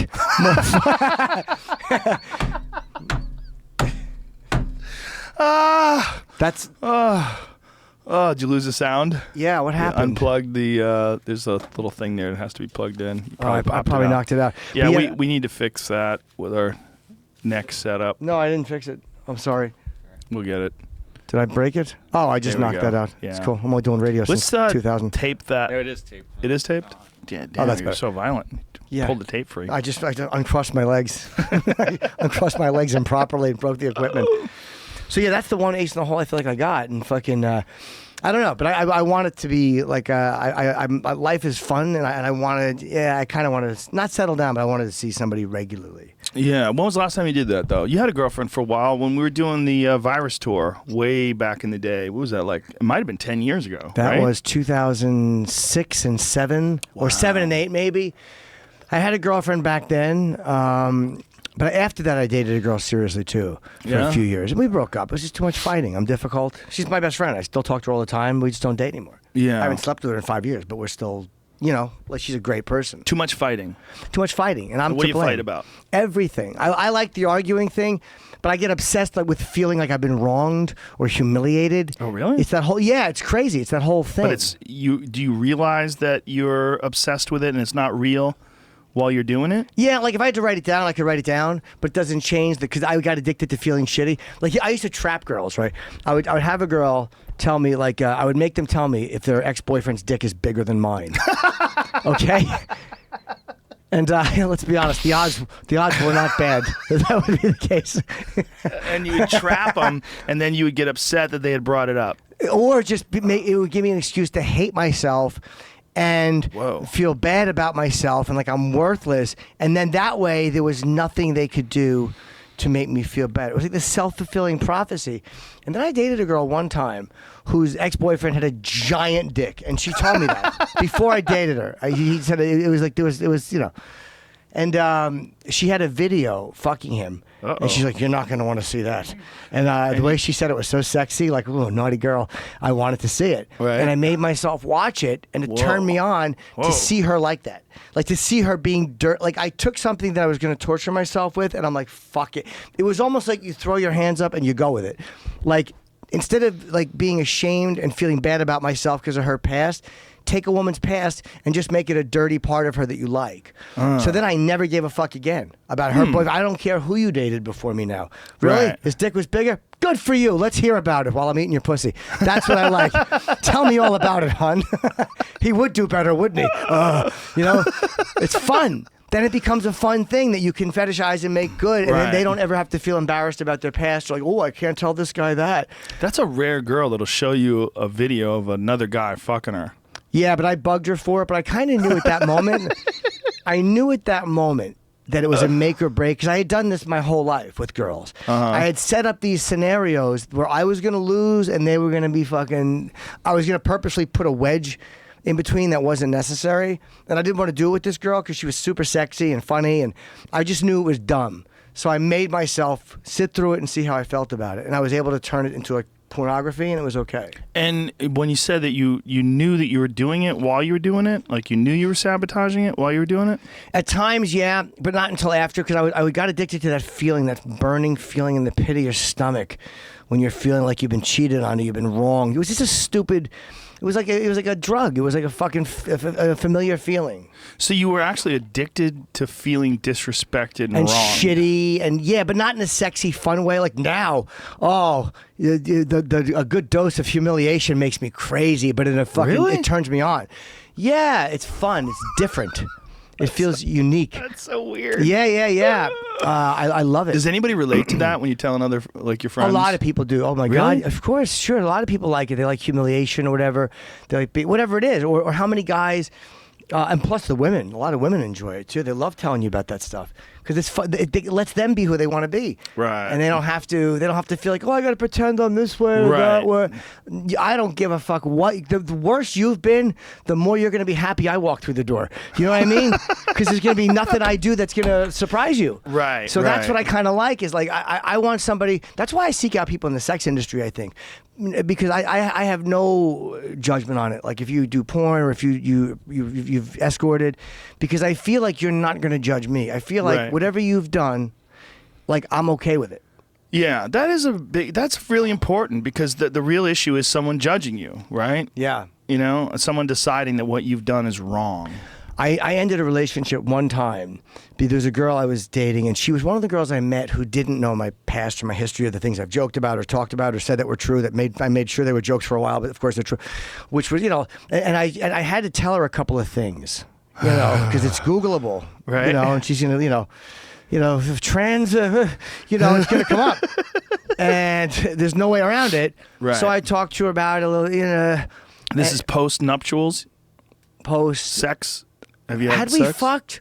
Oh yeah. We were seeing each other for a few weeks. Post-coital. Nuptials is marriage. Yeah. Yeah. We were seeing each other for a few weeks, and she got really weird with it. She was uncomfortable with it, and we were eating lunch, and she said something to me like, that stuff you told me about, like the stuff you've done with trans girls or whatever. Like I had to say it because again, I'm not going to be with you for four or 5 months, and all of a sudden you pop it up and go, I got a question. Yeah. I'm not dealing with that on the way to a wedding or a fucking party. I gotta look at your dumb face because you don't get it. Right. I don't want it. So I said, fuck it. I would tell her, and she's like, you can never tell me stuff like that again because I have an idea of what being masculine is. And I'm like, okay, cool. And as she was talking, I felt every bit of attraction to her drain. Nothing. I liked it. I liked the fact that I wasn't offended by what she said. Mm-hmm. I was like, go fuck yourself. Yeah. Finished. And I stopped seeing her after that. Because it was fair that she had that. Right. But I don't like that scolding shit. Like, don't, like that, like, we all want something. When someone judges you or scolds you sexually, it drives me crazy. Yeah, so it wasn't just that she was saying, hey, I know that that's your past, and I know that this is something that you're into, but I'm not into that. That's so fine. This is going to be a problem. Fine. Right. Instead, she was saying, that is not what I think of as masculine, and you are not masculine. Yeah, like... And I you didn't feel can't do ashamed that of it. again. Yeah, I didn't feel like, oh, I'm not. I was like, shut up. So she had to put her foot down. Is that what it was? I think she just didn't want to hear about it. But like, I don't care if you're into the same stuff. I get that. Yeah. I'm not gonna be in the same things a lot of women are into. Apparently, the times they want to hold hands and hear "I love you" and sexually. Good luck with that one. It's not happening. I'll You do don't it hold after. hands? Not. There's no. I can't have a loving sexual experience unless we're strangers. Then it's a weird high. What? Yeah, it's crazy, dude. Wait a minute. So if you're strangers, then you can have a loving sexual experience? Yeah, then I want to say I love you, or I want you to tell me you love me because it's inappropriate. If they're strangers? Yeah, or if I'm paying them. Wow. Yeah, it's weird. It's like whatever feels, whatever gets things mixed up a little bit. So that's just for a good time. Just for a moment. So, like you said, you think too much. It's too much. Yeah. But do you really feel it in the moment, though, sometimes? You feel connected. Yeah. I for some reason, I've analyzed this to death. I think what it is, when I don't know them, I don't feel any pressure. and I don't feel scared that I'm not going to do well. I'm not going to be scared that I'm going to fuck up. So when we're connected, I feel completely free just to feel things and be nice. But once I know you and once I'm dating you and I care about your opinion, then, like you said, all the variables come in. Oh, I'm going to fuck up. I'm going to do. So when there's no risk, I think that's what I always liked about exchanges of money. It was never dehumanizing. Like, I never treated the girls bad. I was never, you know what I mean? I always made them. I think it was, I just felt like free. Like, I know she's not worried about how I do. Right. So I could be comfortable. I'm not going to be judged. I don't know. It's just, maybe I'm just justifying my own shit. I don't know. It's interesting. It's like, I've never heard that before, though. The only way that you can be loving and like lovey in a sexual sense is if they're strangers. Yeah, or if they're inaccessible. A lot of times it was just about the chase, and again, it's that addictive, stupid shit. Wow. But I liked that one moment. Like, we all have these moments where we feel better, and that when that girl said that, I felt better about it. Like, I was glad. I'm like that I didn't go, okay. Did you stay friends with her? Oh yeah, I'm not mad at her. Right. I'm not mad at her, and she told me some sexual shit too. And I didn't. It was almost like the shit you told me that I didn't judge you on. Like, what kind of shit? She had a fantasy. I could say this because she doesn't even live in state anymore. I wouldn't say this if I still saw her. I would feel bad. But she had, let's just say, had and she had never done it, but she had an animal fantasy. Or she had watched a video of an animal fucking a woman and admitted that there was something about it that had turned her on. What kind of animal? It was a pony. And there's something about the way he said that. The long pause. It was a pony. And when she told me that, she wasn't being dirty. She was literally just talking to me about it. Well, it's a big fat hog. Yeah, I think I blurted that out. It was a big fat hog, and I knew big fat pony hog. But she. Well, that's a common fantasy, women and horses. Yeah. A horse's dick is so big, you can't think about the horse without thinking about its dick. Absolutely. When you think about a horse, like you think, oh, it's just a dick on that thing. It's just like, it's a giant dick. I mean, horse dicks are fucking huge. Yeah, what a great reputation. Horses are such dopes, they don't even know what a great reputation they have. Being a horse sucks. Well, it's also a lot of women that ride them. They're like these and no disrespect, ladies, boxy, sort of almost androgynous, flannel shirt wearing women.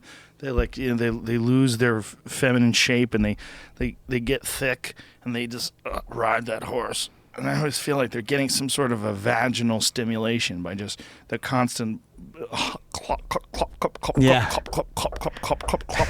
There's something about the movement of the horse and their saddle rubbing up against their pussy and they're just wearing their pussy out on their Wrangler jeans. Wow, yeah, that's a good way to look at it. You know what I'm saying? Yeah, I never thought of that. That's how I think of it. Women who just like, I don't need men.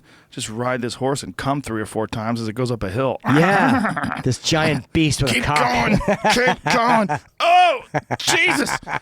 Oh, Mr. Ed. You know, I mean, I think that's a lot of what it is. I mean, there's a lot of women in my neighborhood. I live in like an equestrian neighborhood. Do you know that Burbank is an equestrian neighborhood? I didn't. Yeah, you could be in Burbank and you'll see fucking people walk down the street riding a horse. That's cool. It's weird. I love petting horses. Do you? They're awesome. Fucking great. They're great. They're awesome animals. I like to pet all animals. I want to go to a sanctuary. But the point with that girl was I didn't judge her when she told me that. Like, right. I wasn't mad at her. I didn't think she was weird. It's not my thing at all. Yeah. Like, I'm not. She's a size queen. Yeah, she sure was. But she picked the wrong fella. Well, she probably liked you for some parts of you. I mean, that's often the case with people, right? Like, you like certain aspects, but it doesn't go like, it doesn't all line up. But you like a few things, like he's got a great sense of humor. Yeah. He's fearless. He's hilarious. He says funny shit all the time. He keeps me entertained. Yeah. But he's fucked a few dudes in dresses. Yeah. Well, she liked. No, I would never fuck a dude in a dress. That'd be weird. Only a trans woman. There's a difference. Oh. There are. Ed Wood was the dude in a dress. I would never fuck Ed Wood. Yeah, I would never. Trans woman. Yes. Yeah. When you probably like, did you get excited when people started changing the differentiations between, like it used to be like a tranny, like everybody thought it was a guy. Yeah. It's a guy, and now it's she. You It's know, her. I didn't care whatever they. I felt that there was probably some of the political correct shit is so fucking irritating. And then there's times where I think some of it might make sense, not in punishing people, but in like just there is a difference between this person and that person. So some of it is fine, but I don't care. Whatever people want to be, like if they want to be trans, whatever. Right. I don't care. Some trans girls I've talked to, like, I'm a woman, and I'm like, no. There's a difference. Yeah, you're who not. you are is fine. Yeah. You're great who you are. You don't need to change who you are. You don't have to say you're this word because the judgment of the country is pleasanter for that word than it is for this word. But Right. you are who you are. You don't say you're. I personally just don't look at it that way, but someone who's 20 would tell me I'm a fucking transphobic. Yeah. I know I'm going to get shit. I talk about it in the special. I know I'm going to get shit for it, but fuck it, Because Well- if you don't say every word right, if someone's throwing the mines down and you step on one, you get fucked. Well, it's the same thing with we were talking about with that joke earlier. That guy got in trouble for. It's people are looking to get mad. There's a lot of that. And when it comes to transgender people, and here's another thing, like people will tell you if you're not trans, you shouldn't be talking about trans issues. How about fuck you, first of all, because this is a national, global thing that's going on right now. But you should be able to talk about everything. That's my point. Sure. But there are people that definitely, for whatever reason, nature, the universe has thrown them a strange set of cards, and they really should have been born a woman, and they are a man. And they identify with being a woman. They feel much better when they're wearing a dress. They feel much better wearing women's clothes. They feel much better. And I don't think they should have to get surgery to do that. I don't think you should have to get your dick. I mean, people said, unless you get your dick cut off, you're not a woman. I don't agree with that. I feel like if you were a woman and you were in, quote unquote, trapped inside a man's body, and someone told you that you had to get surgery to appear whole, right? And that's the only way you could ever be thought of as a woman, but you didn't want to get surgery. Like, well, that's crazy. Like those rules are just as crazy as any other bizarre restrictions that we put on people. So there are those people in the world, but then there are also people that are insane. Yes. Sure. There's plenty of that. People who think they know who they are and what they want, but they're wrong. Yeah. I've asked that surgery question a lot.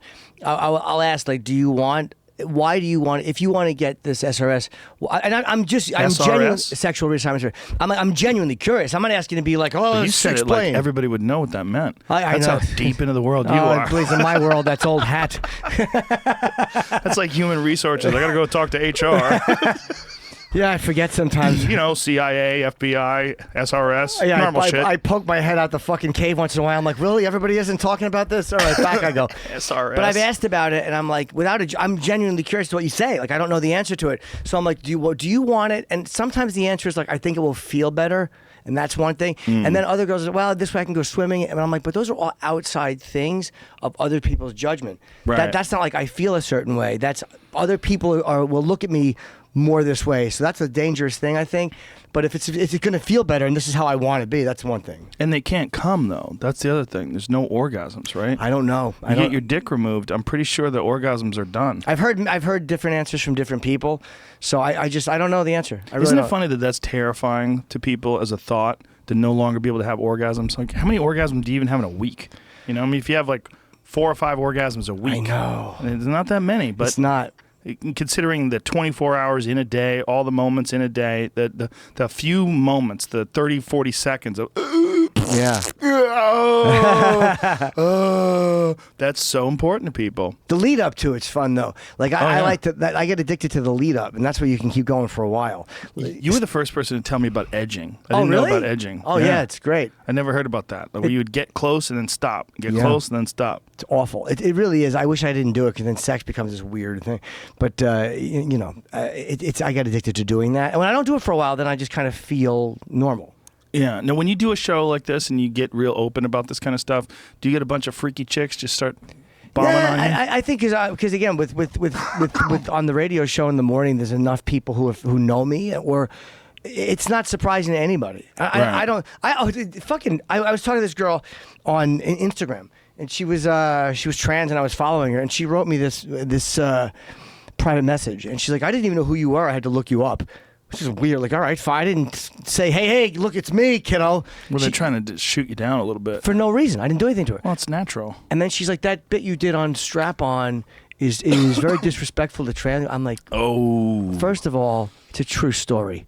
You think I'm proud of the fact that a fucking there's two different strap-on stories I have, and I've told them both in specials. They're both true. And I'm like, they're not. They're true stories. It's like you're trying to act like you don't like trans girls, but it's obvious you do. And I'm just like, oh, you fucking dope. You not reading the situation right. Of course I did. You know, no one thinks I don't. No one. And I'm like, and I sent her an interview from Vice where I talk about it, and then she blocked me. She blocked you? Of course she did. Nobody wants to be wrong. She's a fucking idiot. So she was just trying to get mad at you. For no reason, and she didn't want to be proven wrong. People are so stupid. Yeah, Fucking people get assholes. mad. They like to get mad. They get mad just like you were talking about. You were addicted to, you know, like causing these situations. Yeah. I mean, That's true. I'm a Twitter troll in a relationship. I mean, that is what it is, right? Yes, I'm addicted to that feeling. I'm addicted to that rush and that high. That's exactly what I do. Isn't it funny that the president is a Twitter troll? Oh my God, Our yes. president's a Twitter troll. And I don't mean, even say hate whatever him. you want about him. I don't hate him, but his Twitter is embarrassing. He's He's a got to troll. stop. He's a legit Twitter troll. That's Yeah. a weird word to say. Twitter say that troll. 10 times Twitter fast. troll. Twitter troll. Twitter troll. Yeah. Really, he is an odd duck. He's a troll. He likes to troll. I mean, him and Rosie O'Donnell still go at it almost every day, or at least Rosie goes at it. Rosie backed off for a long time, but now that he's president, Didn't she back off when he said he was going to sue her? Because I think she had said he was broke or he went back. She said something which Yeah. technically, and you don't want to have to litigate with a guy with $1 billion. I mean, that's a frightening proposition. I think she apologized on The View, which I was wrong. Yeah. Which was Yeah. probably a smart move. Well, that was when she started mocking him on The View because he had done this thing where the Miss USA, or which one does he own? Miss Universe? Miss Universe? I don't remember. He owns one of them, and he had made some sort of distinction that the woman, I forget the specifics, but she had done something inappropriate or what he deemed inappropriate, and she was getting her crown removed or something like that. So Rosie O'Donnell was mocking him, and she's mocking his hair and the way he behaves and the whole deal. And she went on this long rant about him on The View. And then he went on Letterman and shit all over her. Right. And then they went back and forth and back and forth. And then I saw she made a poem because he had mocked her during the debates. Like when one of the things that drove me crazy, because when Hillary Clinton was debating him, she said, "You have said this about women. You know, that this woman's a pig or this one." Sure. Okay, but about which one? Well, you can't say women overall in generalization. She knew what she was doing. Yeah. She was trying to find like this hot button issue, and he's like, "Well, you know, I said about Rosie O'Donnell," and so she was devastated by that. She was watching it at home and wrote a whole poem about the sadness creeping in, how it was bothering her, and the whole deal. But now she like kind of baits him. Like he made a post yesterday about all the jobs that have been created, and he wrote jobs, jobs, jobs, and she retweeted it, quote tweeted it, and said treason, treason, treason. And I'm like, all right. Yeah, people really are upset with this one. I'm enjoying like it. it. I love being alive. I love watching it. It's fascinating. Love it. It's times. fun. It's all these protests. Yeah. People get in front of the Trump Towers and fucking scream. I know, and our studio's not far from there, so when the fucking Uber driver decides to go up First Avenue, I know I'm going to hit traffic crossing town. It's like, hey, dummy, go up the other way. It's recreational outrage. Yeah, I think There's so many people that are out there in front of his Oh, but building. we were there in the hotel. Yes, In that's your right. hotel at UFC 200. That's right, Or was it yeah. 205? 205. And we had to walk. Holy Yeah. fuck, that was Remember great. that? That was fun. Yeah. We walked from my hotel all the way to the UFC because we could not get a fucking car to take us. There was No way. no car. So I had to put a hood on and just fucking barrel Yeah. down and just plow through all the people. And then when we started getting close to Madison Square Garden, it started getting a little crazy because people recognized us and it was getting a little squirrely. Well, for you it's very hard, but you walk very purposefully. You know, you have a way of getting in and out because if you stop, there's gonna be a fucking fight. You got to tell people you can't stop. Yeah. Because people are like, hey, man, take a picture. Hold on a second. Hold on. Let me get my picture. And And nope, it's like- can't do it. They're can't slow. stop. Can't stop. There's 50,000 people on the street. There's no way I could stop. Yeah. If I stop, I'm fucked. Yeah, But- I've seen it. It's like one comes over, then it's just too many. But it was this feeling in the air, too. It was just such a weird feeling. It's like, it was almost festive. Like people were festive in their protesting. Yeah. It's almost, they're getting excited. We're together. Yeah, fuck him. But meanwhile, you're not doing anything. You're just yelling. And You know, this one guy, I've told the story before, but it was just so bizarre because he was screaming out, Donald Trump, KKK, racist, sexist, anti-gay. He had this whole thing that he was screaming out. And then he sees these black guys walking towards him, and he starts yelling out, Black Lives Matter, Black Lives Matter. He changed his rant. It was so... What a fucking douchebag. It was so gross. He was such a thin-boned liberal, the kind of guy who would cry if they were camping and they ran out of water. What are we gonna do? Just that guy. A frail, meek man. He was so frail. He was not just frail. He was just everything about it. The chant. You know, first of all, this whole racist, sexist, anti-gay. Let's just start with anti-gay. Like, where's the evidence? I mean, are you sure he's anti-gay? No. Like, what has he done? Really? I don't think he cares. I don't think he does either. Unless it's making him money or losing him money. There was the thing about people, trans rights to be able to use the restroom that they identify with. You know, that was a hot button subject. Sure. And there was actual government support for people to use the bathroom that they identify with. And boy, that is a tricky one. That's one I'm not sure of either. Yeah, I feel like that one, there almost should be 3 bathrooms. Yeah. Like male, female, and who gives a fuck? Yeah. Or put them all as, when you can have them all as single bathrooms, gender neutral, that's fine.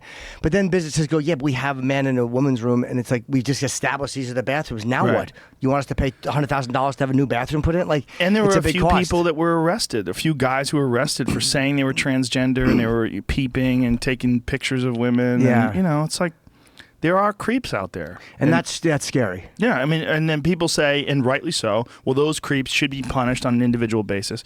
Right, but that puts that up to law enforcement, and then you have to have more resources to make sure that these guys aren't doing that, right, creeping around in female bathrooms and pretending to be transgender. It's like, man, when you have an opening for creeps, they're going to find their way through those cracks. Yeah.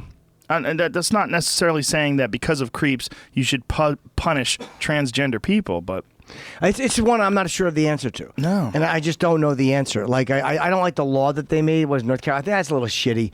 But I do. What was the law in North Carolina? They just said that basically you have to use the men. They just said you can't do whatever's on your birth certificate, right? Yes.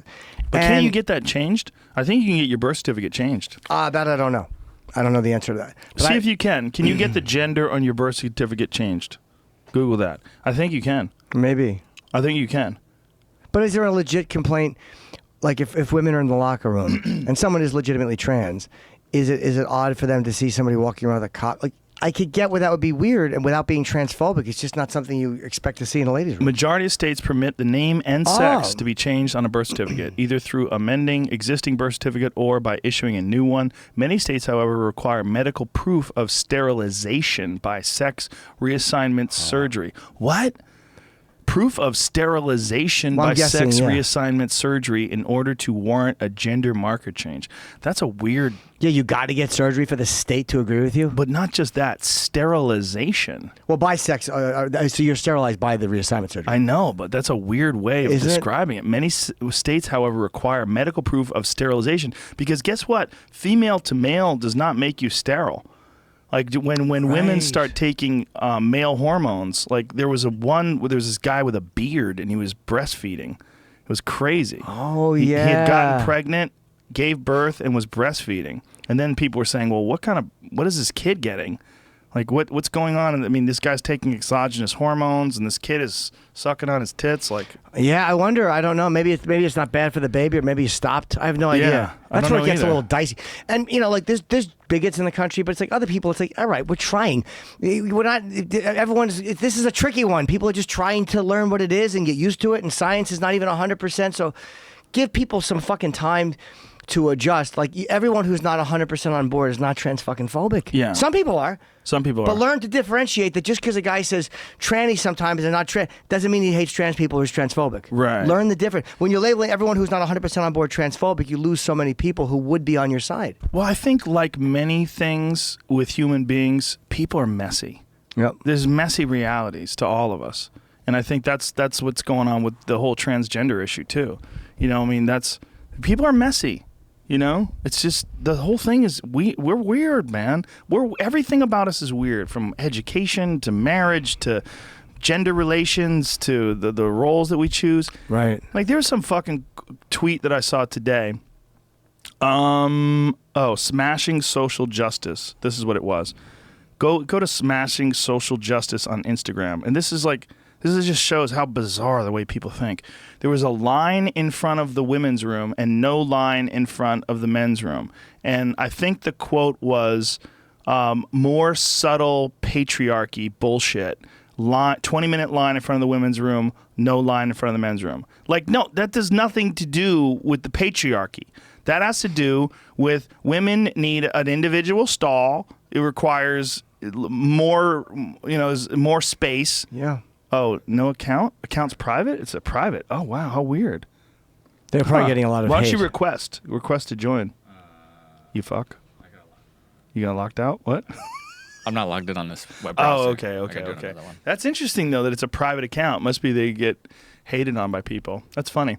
Yeah, I tend not to. It's funny on Twitter, even when I've seen a few really annoying things in the last month or so, and they're not mentioning me, and I'm not following them, so I don't address it. It's like they're not talking to me. I kind of practice what I've always preached. Like, if you're not following me, go fuck yourself. I'm not talking to you. Well, there's people that will say mean shit to you that aren't following you. Oh yeah, it's and absolutely. they try to get your attention, but who are those people? Like, why would anybody, unless you've done something egregious or you've put something out, like say, like if you wrote a book and you're like trans people should all be shot and make the world a lot easier. Yeah, like, of course. Well, that's something that someone should address, and them doing that and making a big deal out of it makes a lot of sense. Yeah, putting their foot down, But again, it's like what we were talking about with that guy in the joke. Like, people are not necessarily making points; they're just looking to be offended. Recreational outrage. Yeah, like a dumb guy laying there on his side, saying, "So you're saying that his cock was bigger? So you liked having sex with him?" I would walk them down logical steps, just to get them to say painful That's shit. what you would do? Oh boy, was I good! And you would lie on your side? Oh yes, if we were in bed, I remember being in bed with one girl in particular, laying on my side, just discussing it in Florida, literally painting her. Do you ever see the clip of? And this is where Trump was not media savvy enough. Where Chris Matthews, I think it was, painted him into a corner about abortion. So should they be punished for having? Like he just did. He's a smart dude. He just did a real media savvy guy thing that Trump, as a non-politician, didn't give a very good answer to, which was about abortion being illegal, and he logically walked him into a corner, and then Trump had to go the only answer was they put him in jail. So that's what I would do to them, but just to get them to say bad shit. What a fucking idiot! Did you see that one reporter that backed him into a corner when it came to the amount of electoral votes, like how big his electoral victory was? I don't know if I did. Yeah, he was doing this thing that he does where he brags. Yeah. Which he's a braggadocious man. But you can't do that once you're the fucking president. You got to change your ways. Yeah. And you got to stop freewheeling. He freewheels up there. He does. And you tie yourself up in knots, and all the shit that he was allowed to get away with his whole life. Now those become a liability. And he was just talking about the electoral college victory, and this guy said, "You said that you won by the largest margin in history. In fact, that's not the case." And then he goes, "Well, I meant by Republicans." And then because he says by Barack Obama, and then he says, "Well, George Herbert Walker Bush won by a far larger margin than Obama won." He says that, and he's like, "Well, you will agree though that I won by a substantial number." He just can't say he's wrong. I did see that. The guy was standing up in the press conference. Yeah. The guy, he goes, "Oh, people told me that." Yeah. Like, you can't sometimes you just got to go, "I was wrong." Yeah. People don't mind when you're wrong. You shouldn't say it. But the guy had a point. The reporter had a really good point. The point was, if you want to point at all these media outlets and say they're fake news and they're giving bad information, how can we listen to you when in fact you're giving bad information? Yeah. I mean, that was a great point. He should when you say, maybe because people don't let you off the hook, but if you say you're wrong about something, "Hey, I made a mistake." Yeah. People have a tendency to look at you and like you for that. Like, yeah. Because nobody thinks you didn't. Of course. Of course. Everybody knows you did. Own up to it. We're all human. No one's perfect. I'm Even bad the president. at that, though. As a person, I'm bad at that. So I'm saying that he should do it. I think everybody's bad at it. Well, I shouldn't say everyone. A great many of us are very bad at that. Yeah. It's a very hard thing to admit, especially if you feel like you're being challenged. It's very hard to admit that you're wrong. Yeah, like to just go, "Hey man, I made an error. Fuck." Yeah, I shouldn't have done that. Yeah, but it's that feeling like I lost the exchange. Yep. Instead of winning, I lost. But then when you gotta win, learn how to lose. Yeah. That's one of the good things about jiu-jitsu. You learn how to lose. You do, right?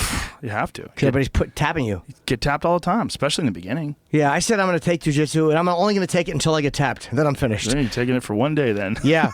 No, I really want to do it. It really wasn't an issue of being tired. Because when I went to, it's like you walk into a place, you get like a vibe. And Matt walked me in, Matt's just like the mayor. Sure. Everyone loves this guy. And the governor even. Oh, he's so great. The governor of Jiu-Jitsu state. He really is. And they love him. And Everybody does. He's probably the most genuine guy. Like, there's no bullshit in this guy. Yeah.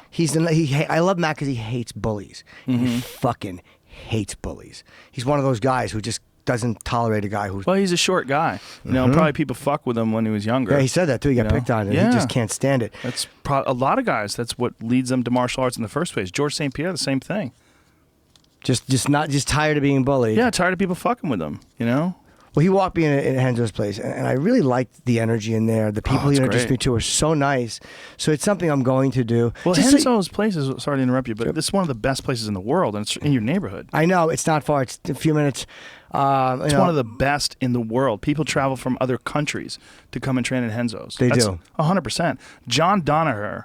Oh yeah, he met him. He is a fucking genius. He is one of the most respected guys in jiu-jitsu today, and what they call the Donaher Death Squad, like all those guys like Gary Tonin and all Eddie Cummins. There's so many really great jiu-jitsu players that he's training and mentoring in that one gym. Like that one place, Henzo's place, is absolutely one of the most respected places in the world. And I think today or yesterday is Henzo's birthday, so happy birthday, Henzo Gracie. I never met him. Great guy. He's come on Unfiltered a couple of times, like He's when amazing. I'm away, and Matt will bring him in as a co-host, but I've never actually really? sat down. Oh, that's awesome. Yeah, I want to sit with him, but I really liked the energy, and the people were very nice. And it was like, you walk into a place, you're like, I could see myself being here, or I couldn't. Yeah. But I didn't feel nervous or uncomfortable. I mean, this is a place I could come and learn this. Like, I would love to. Yes. Plus, when you talk about it, even though I talk about it, I'm not a fucking expert on it. Like, you want to know from experience what certain things feel like, and it would make me more knowledgeable. Well, you were always having people strangle you. Just for the feeling, to see it. But I respected it so much more after that. Like, when you feel... Cain Velasquez puts a fucking guillotine choker. Yeah, for a second, you're like, oh. I know. And the fact that guys do that with the intention of hurting you and choking you out in a real fight staggers me. Yeah. Like when John Jones, the worst one I took was fucking Jones. That big John Jones shin in my leg. But I told you, I felt like I had to shit. My body, this video of it, I was very fat when that happened. I was a fat fuck. And I literally... I was, my body just... Here it is right here. Here it is. Let's give me some volume. 2 and 3. Oh, that was a delayed thing. Oh, looky there. You're in agony. I feel like I have to shit. It's true. That was all shit too. Oh, that was the worst. You know what's fucked up about that? I mean, he barely hit you. He didn't put full strength in. Not at all. That was like fight week. Sometimes don't get them on fight week to do it because they're a bit Right, they're ornery, amped up. cutting weight and not happy. But he didn't even hit you hard. Oh, no, he's going to choke you. You can tell by in this the one? different outfit. This was a second this appearance. is horrible. The way he's doing that's a horrible choke. Oh, that's horrible. Oh, that's horrible. That's a horrible choke. Because he's going, that's an esophagus-style guillotine choke. Because he's using the bone of the forearm across the front of your neck. Yes, he was. That's the worst. That's the most painful of the guillotine chokes. Yeah, he did it, and the kick though hurt me. The leg one, your body. I felt like I had to go to the bathroom. Actually, I felt like I was gonna vomit. I had to go to the bathroom and splash water on myself like that. I literally had to put water on my face because I was like, I might pass out. Like it was because my body had not been. It was like a shock to the system. Yeah, and I hadn't felt that before. Well, your nerves too. Like it slams into that meat of your thigh, and all those nerves that run down the side of your leg are all impacted, and your whole system just gets jacked. Dude, but then you watch someone like Edson Barboza kicking people like that a lot. And I'm like, this is a guy standing there who knows this is coming. Mm-hmm. He takes it, and he continues. Well, that's a different thing because you're so pumped up with adrenaline. You're in the middle of the fight. I mean, those guys are in agony afterwards, though, for sure. They're walking out of there in deep, deep, deep pain. But to have felt any remote, even if it's a 10%, to have felt that at all, and then know that when he's doing that, because he wants to fucking put you out. Right. He's doing 100%. You know what you should do? You should do it for your show, where you like decide to like if you filmed it, if you filmed like your first day at Henzo's, and like do it on that like for a YouTube channel, and go out there and do you have a YouTube channel? You have your own YouTube channel? Yeah, I don't do much with it. I do more on the radio shows one now, just we put our episodes up. But This would be a good social media opportunity to stinks. do it, though. Have someone come and film you taking your first class, and have someone, put it together, make a 10-minute little video out of it, and you talking about what it's like to take your first jiu-jitsu class, and then commit to it and do it 3 times a week. Yeah, I would like to do that because there's a couple days I could do it right after the gym. Yeah. Well, don't do that. Oh, Don't- no, I shouldn't? No, you'll be too tired. You're gonna lift weights and then go do jiu-jitsu. You're gonna get fucked up. That's what I do the gym 4 days a week. So that's 4 days a week. Yeah, That's amazing. Monday, Tuesday, Thursday, Friday. That's awesome. Yeah. That's really good, man. That's really good. Yeah, I'm scheduled. I go like right after radio. Oh, okay. And then, if you did jiu-jitsu at night, that'd be fine. If you give yourself a few hours to recover. Yeah, it's hard You with know? stand up though, because my Right. schedule stinks. I'm up at 7 on the air at 8 to 11. Fucking the gym. That is home, you have a crazy schedule. unfiltered 2 days a week. Why did you decide to do morning radio again? Because didn't you guys have the opportunity to do it in the afternoon? We wanted the mornings. There's more people listening in the morning, but it's Okay. also because I became so used to it that I wound up when I travel. There's travel days, man, that I would miss. Like if I have to leave Thursday for a Friday gig, I don't want to miss Thursday and Friday's show. Right. And the guests are better in the morning. Got it. The better guests, there's more people in the building. Right. But afternoons is fun. Sam and I pre-taped last night for this morning show just because I was so fucking tired. I knew I was coming here, and I just wanted to do it. It's hard to get good guests in the afternoon. Yes, because Really? a lot of times the good guests that you're going to get in New York, they're doing Fallon, they're doing Fallon, they're doing Colbert. So by 3 or 4 o'clock, they're amping up to go over to the studio. Oh, Colbert's in New York too. He is, yeah. He's in Letterman's old studio. Okay, yeah. But they and will. Seth Meyers too, right? Seth Meyers, and they Yeah. will get good guests, but it's just we get, I'd say 70% more people are coming through in the morning. Plus Howard's in the morning, Right. So like sometimes people come in to do him, or they'll do this or that. Andy Right. Cohen's got a show. Right. You know, and plus it makes me feel like I can go to the gym. If you let me sleep all day, I'll wind up getting up at fucking 1:30. I'll be on the air by 3 till 7, and then I'll go fucking do spots, and then I'm up all night on the computer. Like I'm up to no good if I have all of that time. You know what I mean? Because you can't go take jujitsu at 1:30 in the morning.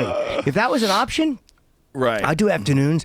Go Well, take New jujitsu. York City seems like there would be a place where you could do jiu-jitsu in the 1 o'clock in the afternoon, or 1 o'clock in the morning, rather. Once I'm up, I just got to go. Like Monday's my busiest. It's fucking radio, gym, unfiltered, and I'm home by like 3 or 3:30 in the afternoon. So I feel like I get a lot done. And do you go out that night and do stand-up on Monday yeah. nights? Monday I'll do 2 sets because there's a regular set at the Cellar, and around the corner they have new joke night.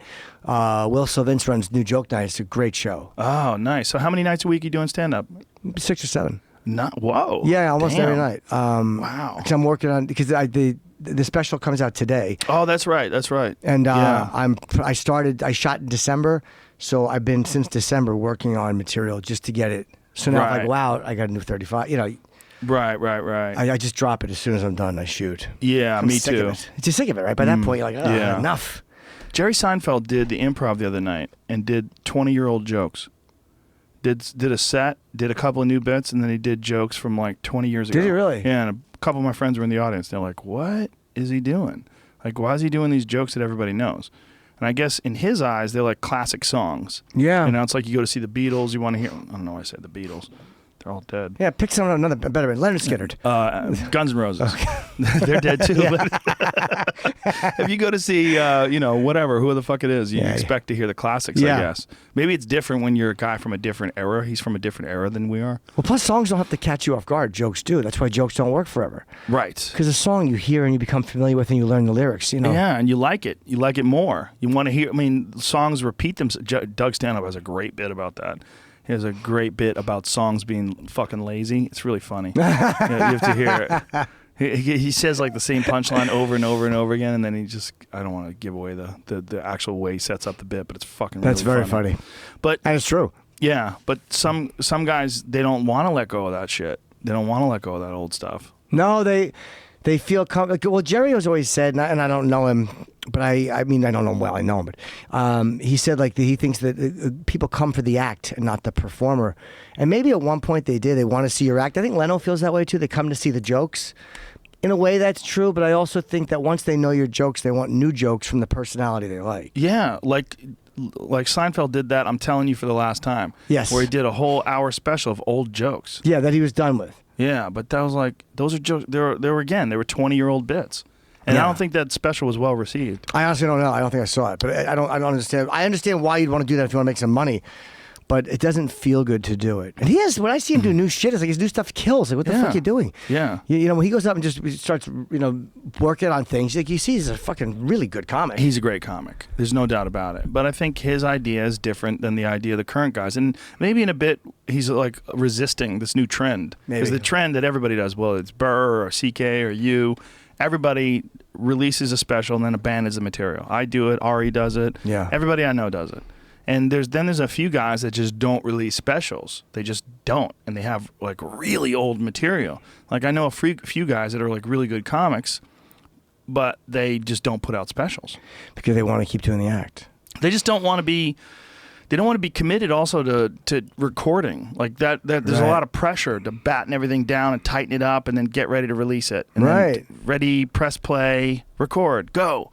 There's a lot of pressure in that. I love doing it until I'm finished. Like Amy did it weird. She did her special and then she toured until the special aired. So now she has to start over. But for me, as soon as it was shot, I wanted it done. So by the time it airs, there's some like I couldn't wait to not say those things anymore. Mm-hmm. I couldn't fucking wait to not say that shit, man. I just wanted it finished. Yeah, everybody's got their own way of doing it. But I think the point is that in this day and age, the public demands content. Sure. You have to put it out. And you're putting out a lot of content anyway because you have your radio show, you have your podcast. I remember you used to write a lot of blogs, and you used to be pretty prolific with blogs. That was because we were off the radio, and I was blogging all these sections. That actually became Happy Endings, the first book. It was all these blogs I wrote about things I was doing, and I had nowhere. I started writing again recently. I really want to do another book. I had a sexual experience with this girl, and I just had to write after it because it was really weird and intimate and sexy, and yet what happened? I just felt connected. Ooh. I felt really connected. No drugs. And then she no drugs. And then she texted me from the elevator and said, "Which one is the lobby?" And I realized what a dope I had just had a sexual experience with. Which one's the lobby? The L. The one that says L. I am not kidding you that she asked which one was the lobby, and she wasn't joking. Innocent mistake. Super innocent. I had to write. I had to write it. I'm like, it was so because it was. I'm not good at going back and grabbing shit. And maybe that's the radio training where you're just alive or we're talking. Mm-hmm. But I had to do it in the moment and just write it. Like I'm good at writing then, but I'm not good at going back and going, wow, 2 years ago when this happened and people asked about the Opie Anthony show. I'm like, I'm not good at going back and writing all that shit because the emotion for it is past. Do you ever try those transcription software programs where you talk and it just records what you're saying? I have it on the phone. I'll hit Siri, but I do use that a lot. When I used to write for Time once in a while, and I would just talk out the whole fucking article because I'm not good at starting, and all of a sudden I'm good at organizing and editing. But I yapped it out already. What were you writing for Time magazine? They would ask me just online. They would ask me to write about. The first article I wrote, I wish I didn't write actually about prostitution. Why do you wish you didn't write it? Because there's certain things I said. I wish I had said it smarter. I wish I had been clearer. Because I was talking about how John shouldn't be embarrassed, and in a way I agree with that. But there were certain things that people in the sex industry who had been victims of trafficking and stuff, like I should have probably addressed that better. Yeah. There's a big difference between trafficking and a woman who just decides to have sex with guys for money. And there are a lot of those women, and feminists don't want to admit those women exist. Because so for them, they'll push up the trafficking numbers because it's a stronger argument against prostitution. It's like, I get it. The traffickers should be executed and save the people who are being trafficked. But if someone makes a decision and they just want to do it. Well, there's one friend of mine who's an artist, and she's a feminist, and she's actually pretty successful. And she's actually talked pretty openly about when she was younger, she would do stuff like that, where she would fuck older rich guys for money. Yeah. And she's like, there's nothing wrong with it. Like, I chose to do it. I did it because it was a great way for me to pay my bills. It was easy. These are guys I chose to have sex with. They were nice guys. I'd fuck them. I'd take the money. And she'd make, I don't know, whatever the pay was, $1,000, whatever the fuck it is. And she could get that in a couple hours rather than working for an entire week. Well, yeah, because it's the same. More. Probably more than a week back. And Yeah. it's the same group of people that are saying you shouldn't be ashamed of sex, and keep your laws off my body are the same ones as saying if you're getting paid for it, you should be ashamed of it, and I should be able to legislate. It's so silly. It's silly. It's all silly because first of all, it should you be ashamed if you massage people because you give them a back rub? Right. Is that a shameful? No, that's a very respected thing. If someone tells you they're a massage therapist, oh, you're making people feel good. What do? I just rub dicks. I'm really good at rubbing dicks, and guys like it. Oh, well, they probably feel real good. Yeah. But no, when it comes to pleasure, we don't allow pleasure in the genital area. We're like, oh, that's the dirty, naughty pleasure. Well, I don't go to like this Asian massage places. I won't don't? do that. No, or Russian, because they feel like those to me are more Sex slaves. That's what I don't like the energy there. I've only very rarely gone, and I've gotten maybe 2 in my life in those places, and I don't go ever. I will not go to massage places because I literally. You're an ethical pervert. I feel like I like to, and I know that there are certain women that do it because I've had a couple of women I dated, legitimately dated, because that wound up doing stuff like that for money after that they told me about. Like really, and had never been my dynamic with them. So I know for 100% fact they weren't being pimped or forced. I know they weren't. Right. But I don't like a massage place where I think somebody has to do it. Like, it doesn't, again, that's just sad to me. Like, we're a Russian place where I think that they're being brought over for these reasons. Like, Right. Like, Yeah. if I'm talking to a girl, like, and like, I get contacted on social media all the time. And if I've talked to her, I find out she's Russian. And I'm not to be racist, Russian girls are hot. But I start to doubt what the, like, I talked to one girl off a website, and I wasn't game right away. And she got a little weird. I'm like, are you being forced to do this? And she was like, oh, no, I'll talk to you later. We just never spoke again. But I'm like, it was just weird. It wasn't sexy. You think she was setting you up? I don't know. It's just not a sexy energy. It's just not even setting me up, but maybe someone was doing it so she had to pay back something. I don't know. But that's not a sexy energy. That's a sad energy. Yeah, that's interesting. So you definitely clearly differentiate. Yeah, you're an ethical pervert. There's nothing wrong with that. Yeah, I mean... you're a good guy. Yeah, I don't like the idea of... but I think everybody should look at it that way. It's almost like... But people get married just for money. Like, how many people get married? It's like, what are you, just a hooker with one client? I mean, is that what you are? Fuck yeah, dude. I met this woman the other day. She was like 40 years old, hot as fuck. Her husband looks like he's about 70. He's got terrible posture. He's leaning over. He stepped out of a fucking badass Bentley or whatever the fuck it was. Some beautiful car. And you're like, oh, okay, I see what's going on there. Yeah. No worries. I mean, maybe he's got the best personality ever, but the dude looked like he was just falling asleep while he was walking. Yeah, you know what that's about. It's a real rich older guy who got some hot piece of ass who was younger than him by like at least 30 years. And they're both getting what they want. She wants a guy who maybe talks to her nicely and isn't some young guy that's fucking, acting like an asshole who can take care of her. He wants a young, beautiful... Like, it's as long as you're both honest and respectful, who cares? It is a form of prostitution. Sure it is. It is absolutely... A lot of marriages are a form of prostitution. People just don't want to admit it because they think that prostitution is bad. Yeah. Sex for money is bad. But, like, there's a lot of people that are engaged in some sexual relations with people that are only doing it for money. It's How many 100%. women how many women try to trap basketball players? Oh, yeah. So you're a prostitute. If you try to trap a ball player and get pregnant, you want the money. That's prostitution. Well, it's a payday. They want a kid. They want some dick. They want some cash. It's a package deal. It's a beautiful package deal. Look, you can't get a better package than getting knocked up by an NBA guy. I mean, Jesus Christ, who wouldn't take a load from LeBron? Yeah. You're never going to ask him to put a bag on. You're crazy if you do. A lot of money, And there's nothing he can sign where if you have a kid, you won't get money. He can't sign away that kid's right to his money. As soon as they came out with genetic testing, boy, that changed the game. Yes, it did. No more denying. Changed the game. Yeah, you going to tell me fucking Ty Cobb didn't lie about a few of them? I'm sure. Or Ted Williams? Doesn't even look like me. Good point, Ted. I know. Those guys probably dump loads into gals all over the country. No way. How are you going to find out? How would you find out? Who's she going to tell? Who is she going to tell? Ted. I fucked Ty Cobb in some way. It's a different game, man. Babe Ruth. A lot of fat-faced little babies running around there. They probably are. Little legs moving quick. Little Babe Ruth legs moving. It's so funny when you look back at Babe Ruth, that body that he had was so ridiculous. With his fat gut. And eating hot dogs, drinking beer. Good pitcher, though. He had a real multifaceted player. And I love the quote in Cobb. It ran pretty well for a fat man. That was the only nice thing you could say about Babe Ruth. Cobb is one of the most underrated films ever, by the way, with fucking Robert Wool and Tommy Lee Jones as Ty Cobb. Oh, it's a good movie. Was he probably great. fairly accurate. Yeah. You think of how cunty a lot of athletes are, and especially back then with really very few repercussions for being a piece of shit. Yeah. It really wouldn't get out. And I won't say the quote, but it's got arguably the best quote in movie history, which I'll tell you after. Why won't you tell me now? It's just really vicious and racist, and I just don't want to deal with anything. I know the one. Yep. I know what you're talking about. It's my favorite quote ever. There's no way to squeeze it in the conversation, but it's a funny. It's just a funny fucking thing. It's a funny thing too when you think about athletes and how competitive they have to be and how ruthless you have to be. And then that sort of bleeds out into the rest of their life, and it bleeds out into the way they deal with the fellow players, the way they deal with women, the way they deal with managers or anybody. I mean, athletics is a ruthless pursuit. It is. I mean, it just is. Have you had Tyson on? No. Oh, he'd be great. I would love to. You've had him on your show, right? A bunch, yeah. And I'm sure Yeah. he would do this if he was here. He would love you. I'm sure he does love you. He loves UFC. Yeah, when I first met him, it was, yeah, you're that weed dude. Yeah.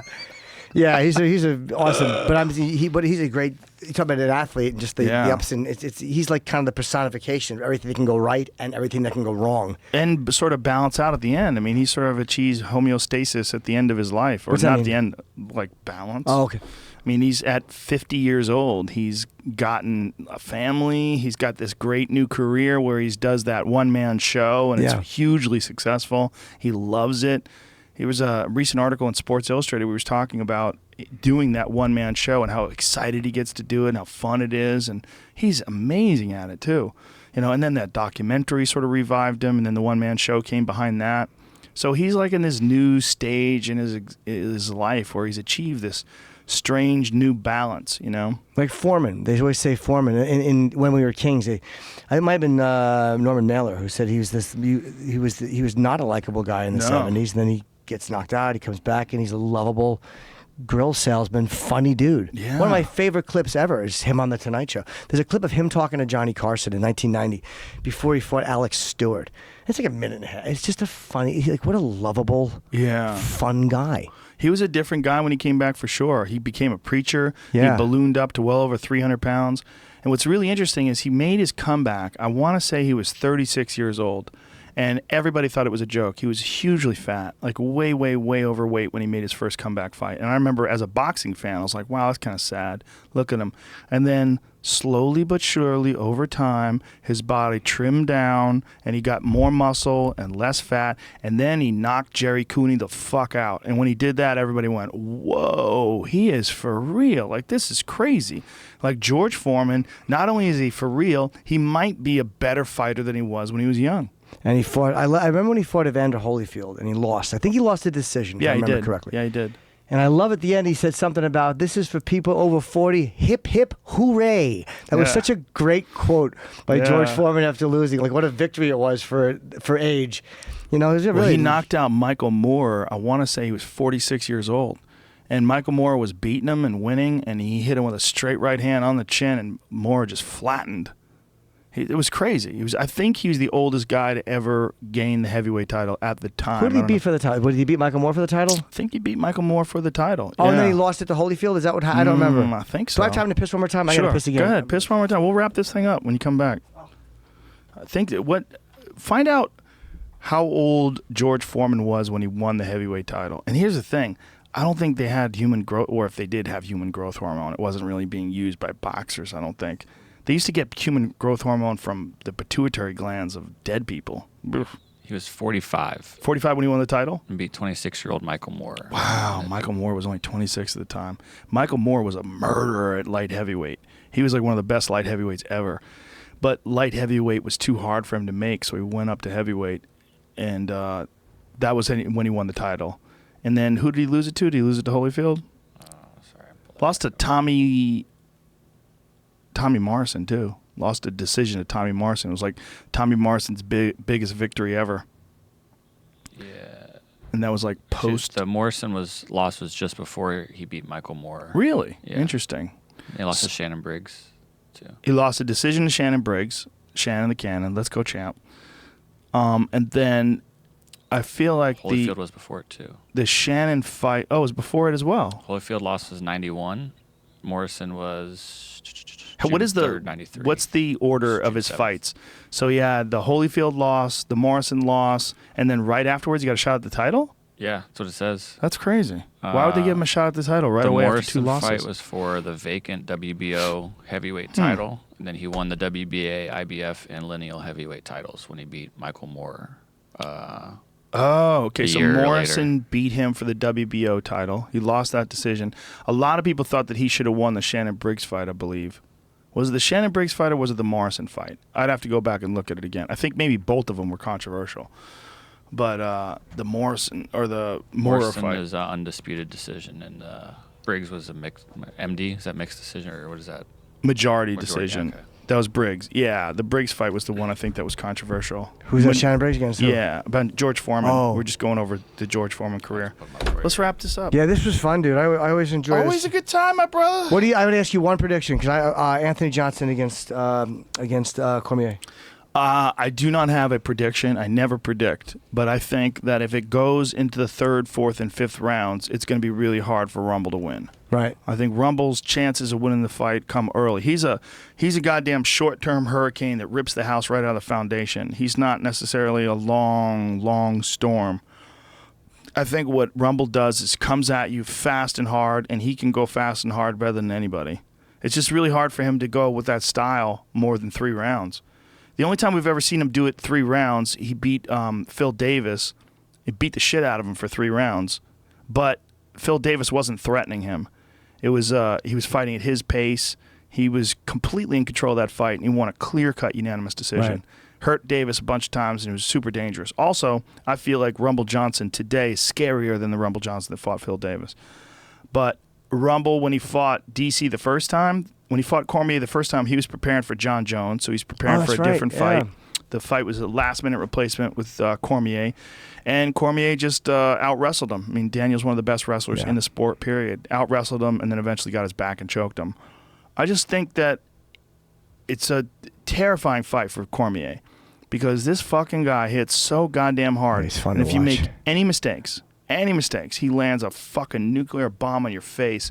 I mean, there's very few people that scare fighters the way that Rumble does. Yeah, he has that it's like that old school. I'm afraid of being beaten up in the schoolyard. Yeah. Like when Khabib beat Michael Johnson, the way he had him on the ground. yeah. Like that's how I would get beaten up. Like that was so claustrophobic for me to watch that. To like not be able to pull your arm. Like that was a really uncomfortable fight. Because especially I can't fight. So Yeah, I wanted it stopped. I wanted it stopped before they stopped it. It was bothering me. I was like, this guy's not going to win this fight. He's getting the fuck beat out of him. He's getting his head punched in. He's one of the best fighters in the world, and you're ruining him. Right. He's just taking this beating. Like, just stop the goddamn fight. He was so outmatched. But he did hurt Khabib earlier in the fight. He hurt Khabib in the very first round. But then the fucking Khabib not being able to make the weight against Tony Ferguson, I'm just like, this goddamn weight cutting. God, it's such a horrible, horrible practice. It makes me sick. that was heartbreaking because everybody wants that fight, and now it's like they're going to be scared to put him against Conor. I mean, they're going to have that be their Can't. fucking main event. You can't. You can't. And by the way, one of the things that we talked about it on the Fight Companion podcast we did the other day. We pulled up the Luke Rockhold quote. Luke Rockhold is his training partner, and he was saying that he couldn't get blood to his liver.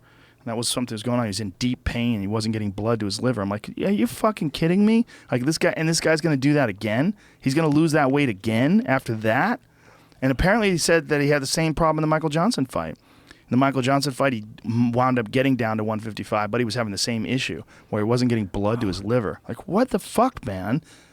You know, and George St. Pierre did an interview today where he's saying that it's going to kill one of us. Like, one of us is going to die from weight cutting. Well, he's going to middleweight now, right? I think that's one of the reasons why. That's better. Yeah, I think it's better. I mean, look how goddamn good Kelvin Gastelum looked against Vitor Belfort Phenomenal. this weekend. Yeah, he's faster. Johnny Hendricks I thought looked good too. Yeah, he looked great. He looked great against Hector Lombard. You wouldn't They're think not getting diminished. heavier makes you faster, but I guess It's just not draining yourself. That's all it is. Because he's not getting heavier. He was always heavy, but he would be the same weight and then dehydrate himself down to 170 and then go back up to like 190, somewhere around then, which is probably what Johnny Hendricks was instead this time.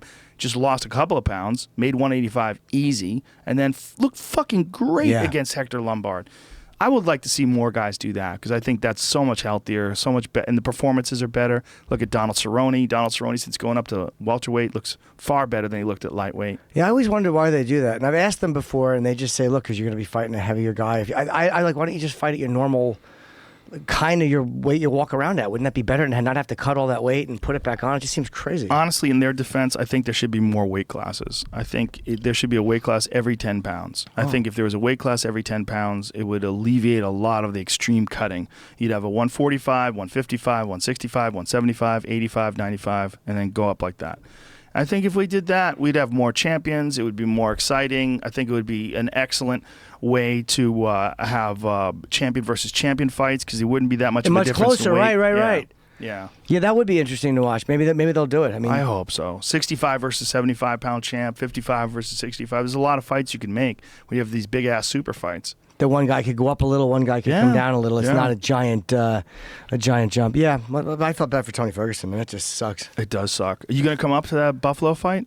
I don't know if I'm working for Cormier Johnson in Buffalo, right? Yeah. Yeah, if I can, I will. I only usually go to Vegas, but that's one I want to see. Is Yair Rodrigez on that one? That's 211. Frankie Edgar, Yair is 211. Yair is 211, I think. Wait, this is it's Weidman Will against Brooks, Charles Oliveira. Musasi. Yeah, Weidman versus Musasi is a great fight. Oliveira is another one. He went up to 155. He's fighting Will Brooks now. I like that. Yeah, Oliveira's been just struggling to stay at 145. It's just brutal. It breaks you down, man. It's just so bad for you. Yeah, didn't he miss? Wasn't he over? No, he beat Pettis. Pettis didn't make the weight, and he beat Pettis. No, that was Max Holloway. Max Holloway beat Pettis. He lost to Pettis. Pettis guillotined him. But I think he's had a couple losses in a row. Who the fuck was he mad Charles at Oliveira's last loss? Who was he mad at recently who Oliveira? criticized his weight? I'm thinking, maybe unless I'm not thinking of Charles Oliveira, he was like pissed off that somebody had said something disrespectful about his weight. Oh, he lost to Ricardo Lamas. Yeah, he got submitted by Ricardo Lamas. That was a great fight for Lamas. And then before that, Pettis submitted him. And then before that, he beat Miles Jury. He's just, I think it's another one of those guys. He's a really talented guy, but that fucking weight cut, it's just horrible. It's the worst part of the sport. There should be a way to do it, to eliminate it. I think they should be weighing these guys in, every 15 days or something like that, and finding out what they really weigh. And I think it's crazy. I really do. I think it's insane to dehydrate your brain, your body, get to death's door, then 24 hours later have a cage fight. GSP said that recently. I didn't know they did that in boxing. And he was saying about in boxing, a month out they weigh you, so you can't lose like 20% of whatever the percentage of your body mass. I never considered that, but that would probably be a good way to do it. Yeah, maybe they will. There's the guy who runs the California State Athletic Commission. His name is Andy Foster, and he's probably, in my opinion, one of the very best commissioners in MMA today, in athletic commissioners, because he's just really proactive. I believe he's had some MMA fights himself, and he's an accomplished martial artist. And he really understands the sport. And they're taking some really proactive approaches to weight cutting and making sure that people don't dehydrate themselves as much. And he was really proactive for performance-enhancing drugs, catching people doing drugs before the USADA thing with the UFC came along too. So just need better regulations, more people on top of things. This is how bad I want to lose my gut. I do exercise it, but I actually, I think I asked, it was either Wonder Boy or his father, what the paste was that they put on. And a part of me actually considered putting the paste on and just sitting in the fucking room. Abilene? Well, I don't know what thank you. I didn't know what it was called. To sweat? Yeah, but he's like, you don't want it. You'll lose the wrong weight. It's not good. No, you'll just get dehydrated. That's not going to lose body fat. No. Yeah. You just got to stop eating sugar. Do you eat sugar? Very rarely, but occasionally. I go, I go fucking through periods. You know what I mean? Like I want to misbehave and I'll just shove bad food in my fat face. It's hard not to. It's tasty. It is tasty. I love a good treat. I love a good ice cream sundae. I have a hard time. Damn it, dude. I love it. Ooh. Frozen yogurt. Oh, my fucking manager and I, what a couple of queens we look like, prancing on Santa Monica Boulevard to the yogurt stop fucking 3 times a week. We can't stop eating this shit. Menchie's? It's the fucking best, dude. The vanilla. Good. They have the sugar-free chocolate. Holy shit. shit is that And you stuff get all those addicting. toppings. I do. I'm Reese's pretty. Pieces. And I don't go stuff. that crazy. No, I'll maybe a little bit of coconut shavings, but lately I've done more. I rarely Fucking do it. good. I rarely do it, but when I do it, I go hard. I'll go to Cold Stone Creamery and get a fucking giant sub with like peanut butter and hot fudge and Reese's Pieces and chocolate ice cream and whipped cream on it. And fucking goddamn it! Doesn't that fuck you up? Though, like my throat. Yeah. I'm a throat clearing idiot, and that type of stuff fucks me up. Like lactose, I can't Oh, take. yeah. Coffee, I think, messes my throat up. I'm always clearing my throat. I stopped drinking butter coffee on the show because I would drink it and I would be constantly coughing. It's just when you're talking for long periods of time like this, you occasionally going to have to clear your throat. Yeah. Like that. Right Yeah, there. yeah. But I mean, like when I think about it more, I have to do it more. But I mean, when I'm like lactose fucking kills me. Ice cream, frozen yogurt. I think Well, I'll the use some sugar too. There's so much. When you have an ice cream sundae, I mean, you're getting who knows how many hundreds of grams of sugar, but it feels so good while it's going in, and then you just crash. Yeah, then you regret it. Yeah, your body feels like dog shit for a long time. For like Yeah. an hour or so afterwards, I feel like dog shit. I feel that way for a few days. Like I got to eat good for a while, go to the gym, and then when I start to, I've never had abs, and I never will. But when I You start, could have abs. You're not far away from abs. I don't know. If When- you have a real trainer, like a really good trainer that fucking kicks your ass, you got a chick that you go to? yeah, I have 3 different ones. 3 different ones. One, one couldn't do another schedule, so I use another one. One Monday, one Friday, and then one I use Tuesday, Thursday. It's all scheduling. So every time you work out with a trainer. Every time. Wow. Unless I'm here and I'll do a little something. I'll pop up on the old elliptical for 20 minutes. But I'll do a few things that I've remembered. I'll do 45 minutes by myself. But I would say almost every time I use a trainer. Because I'm fucking lazy. Right. I'm lazy. I like to be fucking lazy. They will at least make you do different shit. Squat, pump, like all these full body exercises. So I'm doing things I wouldn't do on my own. It's interesting that you say you're lazy, but you work out 4 days a week. That's not lazy. I do that in spite of my laziness. Like, I am lazy. You do stand up 7 nights a week, but you're lazy. You do your radio show how many days a week? 5 days a 5. week, but you're lazy. You do your podcast on top of the radio show 2 days a week, but you're lazy. Yeah, it's weird. I mean, but maybe I'm not. I always feel like I'm a lazy bum, and I really do. I feel like I'm a fucking hard, and I'm doing all this stuff in spite of being lazy. Like I'm fighting laziness constantly. Maybe it's the way you're defining. Maybe you're self-defining yourself in a very negative and limiting way. Maybe by thinking that, like you're lazy, even though the evidence points to the contrary, you're still doing all these things. A lazy person would find a way to not work out. A lazy person would find a way to fuck off and call in sick to the radio It's show. a great point. Yeah, I don't think you're lazy. I think you're self-critical, which is usually what a lot of artists are. A lot of artists hate everything they do, and they just, they're constantly trying to do the best, and it's just never good enough, and they get pissed. Right. So it might be like this way you're looking at things. You might have to just blank that out and just not think like that. Just not allow those thoughts to get into your head. Like, if I wanted to fuck off and not work out, I'm sure I could come up with some sort of a reason, but I don't consider myself lazy in that regard. I'm just not. I work out too much. It would be ridiculous if I said I was lazy. I make myself do it. Like with a trainer, that also forces you to do it. But I make myself do it too. Like there's not much difference between you and me in that regard. I'll give myself a few days. Like when I'm so busy doing press this week, I'll give myself, like I did it twice, but I'll let the 3rd day go. Like I'm not as driven as I was at one point, but the trainers, I always show up. I never don't show up. I don't cut the workouts. Or like, it's just make yourself do it. It's almost like making yourself be faithful. Like, once I start cheating, goodbye. That's all she wrote. Floodgates are open. Floodgates are open because I'm no longer perfect. That's where that OCD shit comes in. Like, I'm not perfect. I fucking plow. I plow ahead. I think that's what you're doing. I think you're defining. I think it's a negative definition that you've latched onto yourself that you're lazy, because it's impossible for you to be lazy. When you look at all the things you do.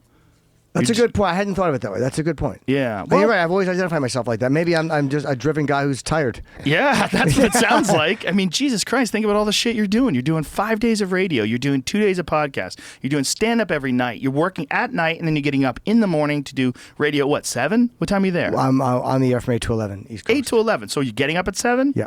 That's fucking early for a comic. Yeah, it does Who's suck. doing a set at night? Like, what time's your sets? SD will give me early ones when I request it. So I'm usually done by about 8:30. I'd be home by 9. I'll have a little something to eat. I'll have some Vietnamese food and relax. Yeah, but still, even then, like, you're barely getting 8 hours sleep then. if you go right to bed. I never get 8 hours. I can't. Yeah, that's what I'm saying. Maybe You 4, need. 5. Everybody needs 8 hours. I like 8. I got 8 hours last night. So you feel good refreshed, today. right? When you wake up, I feel great I today. never feel refreshed. I feel amazing. Yeah, I feel fantastic. Just get that 8 hours. I just think that that's one of those things that's non-negotiable. I just think that, I mean, there's going to be days where I can't. I got to get up early for a flight or whatever, yeah. But I think sleep is one of the most non-negotiable things. Sleeping and drinking water and eating healthy food, those are pretty non-negotiable. What time do you go to bed? Depends. Last night was pretty late. Last night was probably like 1 o'clock in the morning. I got up at like somewhere around 9-ish. Yeah, that's still a good schedule Yeah. for a comedian. Yeah, for a comedian, it's great. Well, it's good that the store's not far away. I can get to the store in a half an hour at night, get there, do a set. I'm done by 11:30. I'm home by 1, whatever. That's what scared me, though. It was the idea of doing radio during the day, and then, like, if I did afternoons, then I do a set at night, and then what? Right. And then you're naughty. That's what you're worried about. And You're nobody's constantly- around. Nobody's around. But you're really Ooh. texting the dregs at 4 a.m. Are you? Yeah, your best options have gone to bed. You don't have the The best. best option is taking all the loads they can handle for the Oh, evening. they have, or they've given them. If she's a really good girl. Bum, ba-dum, bum. All right.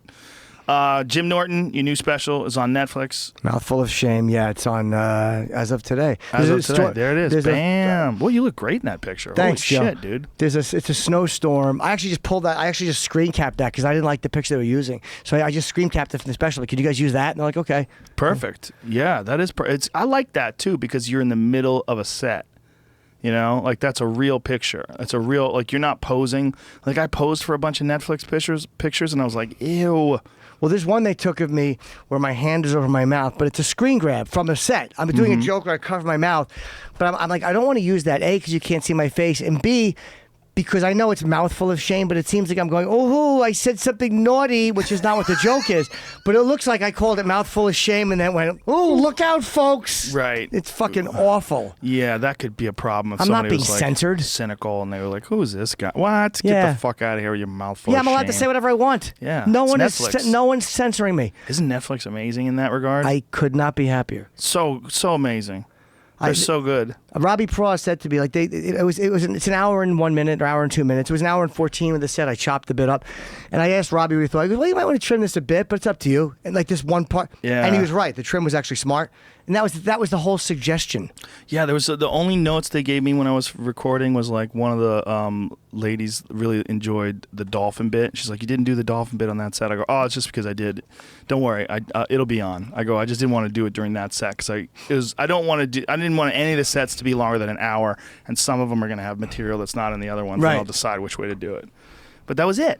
Like I like a bit. Yeah. Like, is that bit going to be in it? Don't worry, that bit's going to be in there. Yeah, So it was- that's a nice note to get. Yeah. It's, I think, the best venue right now for stand-up by far. I don't think there's anything even close to Netflix. Dude, it's everywhere now. Yeah. Like it just get released everywhere. So I'll go out and do gigs. Hopefully in the next couple of months, start booking a bunch of shit. And someone can listen to this podcast right now, hang it up, close the podcast, and then go right to their TV and instantaneously watch it. That's the best. On their phone. Yeah. I opened it on my yeah. phone before. It was weird. Yeah. It's amazing. Like you're watching it on your, like even like they don't care about the premiere. Like they care, but they're like, I had a bunch of stuff lined up, and Netflix actually said, don't kill yourself. There's going to be a second wave. You know how much press I did?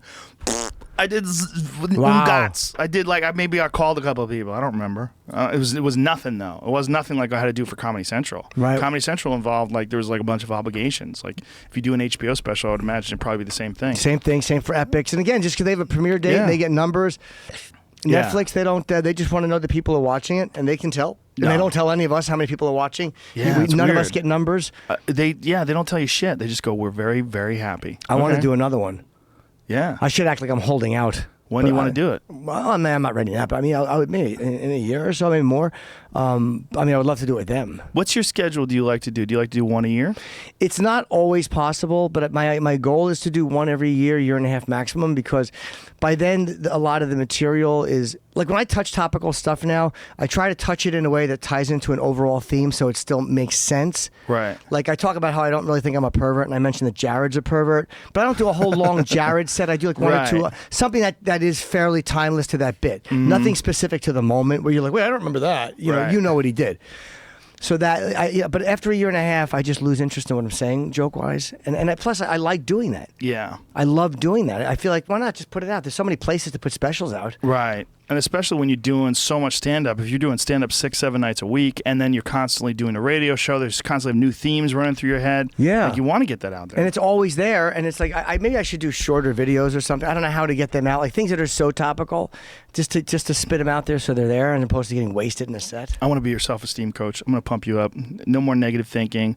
Positive gym, but then again, you might be fueled by that negative thinking. That might be why you're so prolific. It's a combination of both. Like I can feel good and be funny too, but I didn't even realize it was a negative thought. I just think I was confusing being tired with being lazy, and I think that's a good. You just pointed something out that makes a lot of sense. You're definitely not lazy. You're getting a lot of shit done. Yeah, I feel, but I'll watch you, and I see you. You got a company, you got this, you're doing that, and I'm like, motherfucker, I'm sitting on a block of ice doing nothing, or Louis is doing this, or you see all your friends. Can't compare yourself. No, I know, but it's like you feel lazy when you see your friends doing these great things. See, all the things that I'm doing though, I really enjoy doing those things. So they don't seem like work to me. Like, there's not a goddamn thing I do that seems like work. Whether it's working for the UFC, whether it's doing stand up, there's obligations. Sure. I have to be there at a certain time. There's writing involved. There's things that I have to do where I have to sit down and be alone and force myself to do that kind of work. Yeah. But none of it seems like work. It's all fun stuff. Well, if I was only doing stuff I want, believe me, I wish if somehow watching Chatterbait would advance me in this business, you'd be seeing my fucking heels. It probably would if you did like live commentary on Twitch for Chatterbait. Like you had Chatterbait windows in the background and you're just sitting there like going, oh Jesus. You're not allowed to, but I do. What I do want to do is I want to get a beautiful girl in Chatterbait, and then I want to just come on as fucking Chip and sit next to her and wreck it. All these guys jerking off in fucking England and Portugal. I'm fucking That's a great idea. Yeah, I want to do that. I have the look and everything. I really want to, but I would have to have somebody like somehow capturing, because you have to be careful you don't show them or you get sued. Like, yeah, there's a way to capture what they've said and change it a little and put it out. I think it's so funny. Or you'd have to do it in conjunction with that girl. Like you and that girl would have to have some sort of an agreement. The girl he'd be in the room with her. Right, but she wouldn't be, I can't do anything with porn, but the girl would be like a sexy girl, like showing her tits, like really hot. You can't do anything with porn because it's serious? No, just because it was a comedian, I don't want to. I don't want to cross a certain line. Right. Like, I don't want to be there while people are actually fucking. Right. Not out of judgment, but I understand what you're saying. But I want to have fucking Chip come on and just sit there and fucking spoil the vibe and fucking talk to her. Tell her to show her fucking cooter and just ruin it. People would be so fucking angry. People like me wouldn't. No, you would enjoy it. But like, could they have do you put it in a couple's room? Yeah. Oh yeah. That'd be so funny. You wait, I'm gonna fuck the shit out of her in a few fucking seconds. I'm eating That's something. a great idea. Yeah. You sitting there with like a bib on, mashed potatoes, cut the fucking steak. eating. Yeah, wait till you see how good I fucking stick it in a cooter. People would hate it. It sounds like a plan. Thank you, man. All I right, thank appreciate you, it. I love brother. this podcast so much. I love you, man. You're a funny motherfucker. Is Thank this you, real? Joe. Yeah. Silva versus Gastelum? Wow. June Whoa. 12th, June 3rd. In Rio. Yeah, Oh they my just announced goodness. What a tremendous. Oh my goodness. Whoa.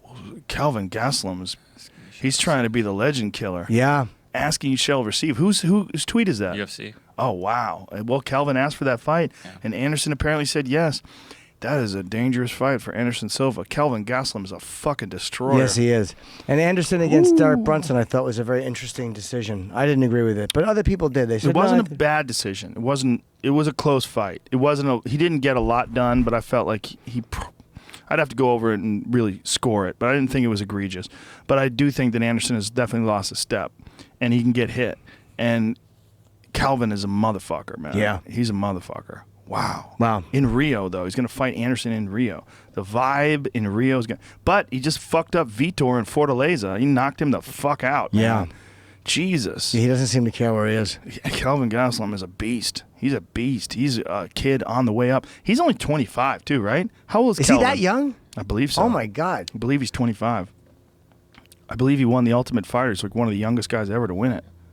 Yeah. Did he beat Uriah Uriah Hall? It was, Yeah, right? Yeah, I was shocked at that win. I remember watching that thing. Nobody thought he was going to win. Psh, shit. Now he's way ahead of Uriah Hall. Yeah, I love Uriah Hall too. He's a beast. He's another one. Really good fighter. He's a really interesting guy too. All right, Mouthful of Shame on Netflix starting today. UFC Unfiltered and your With show. the great Matt Serra. With the great Matt the Terra. Sarah. And me and Sam every morning on Sirius 8 to Beautiful. 11. Thank you, brother. Thank you, Joe. Bye, everybody. Goodbye. See ya. We'll be back tomorrow with someone fucking good. Who the hell's tomorrow? Hold on a second. Tell you. Give me 1 second. Oh, TJ Kirk, the amazing atheist. That'll be fun. He's great. Bye. Thanks, buddy. That's so much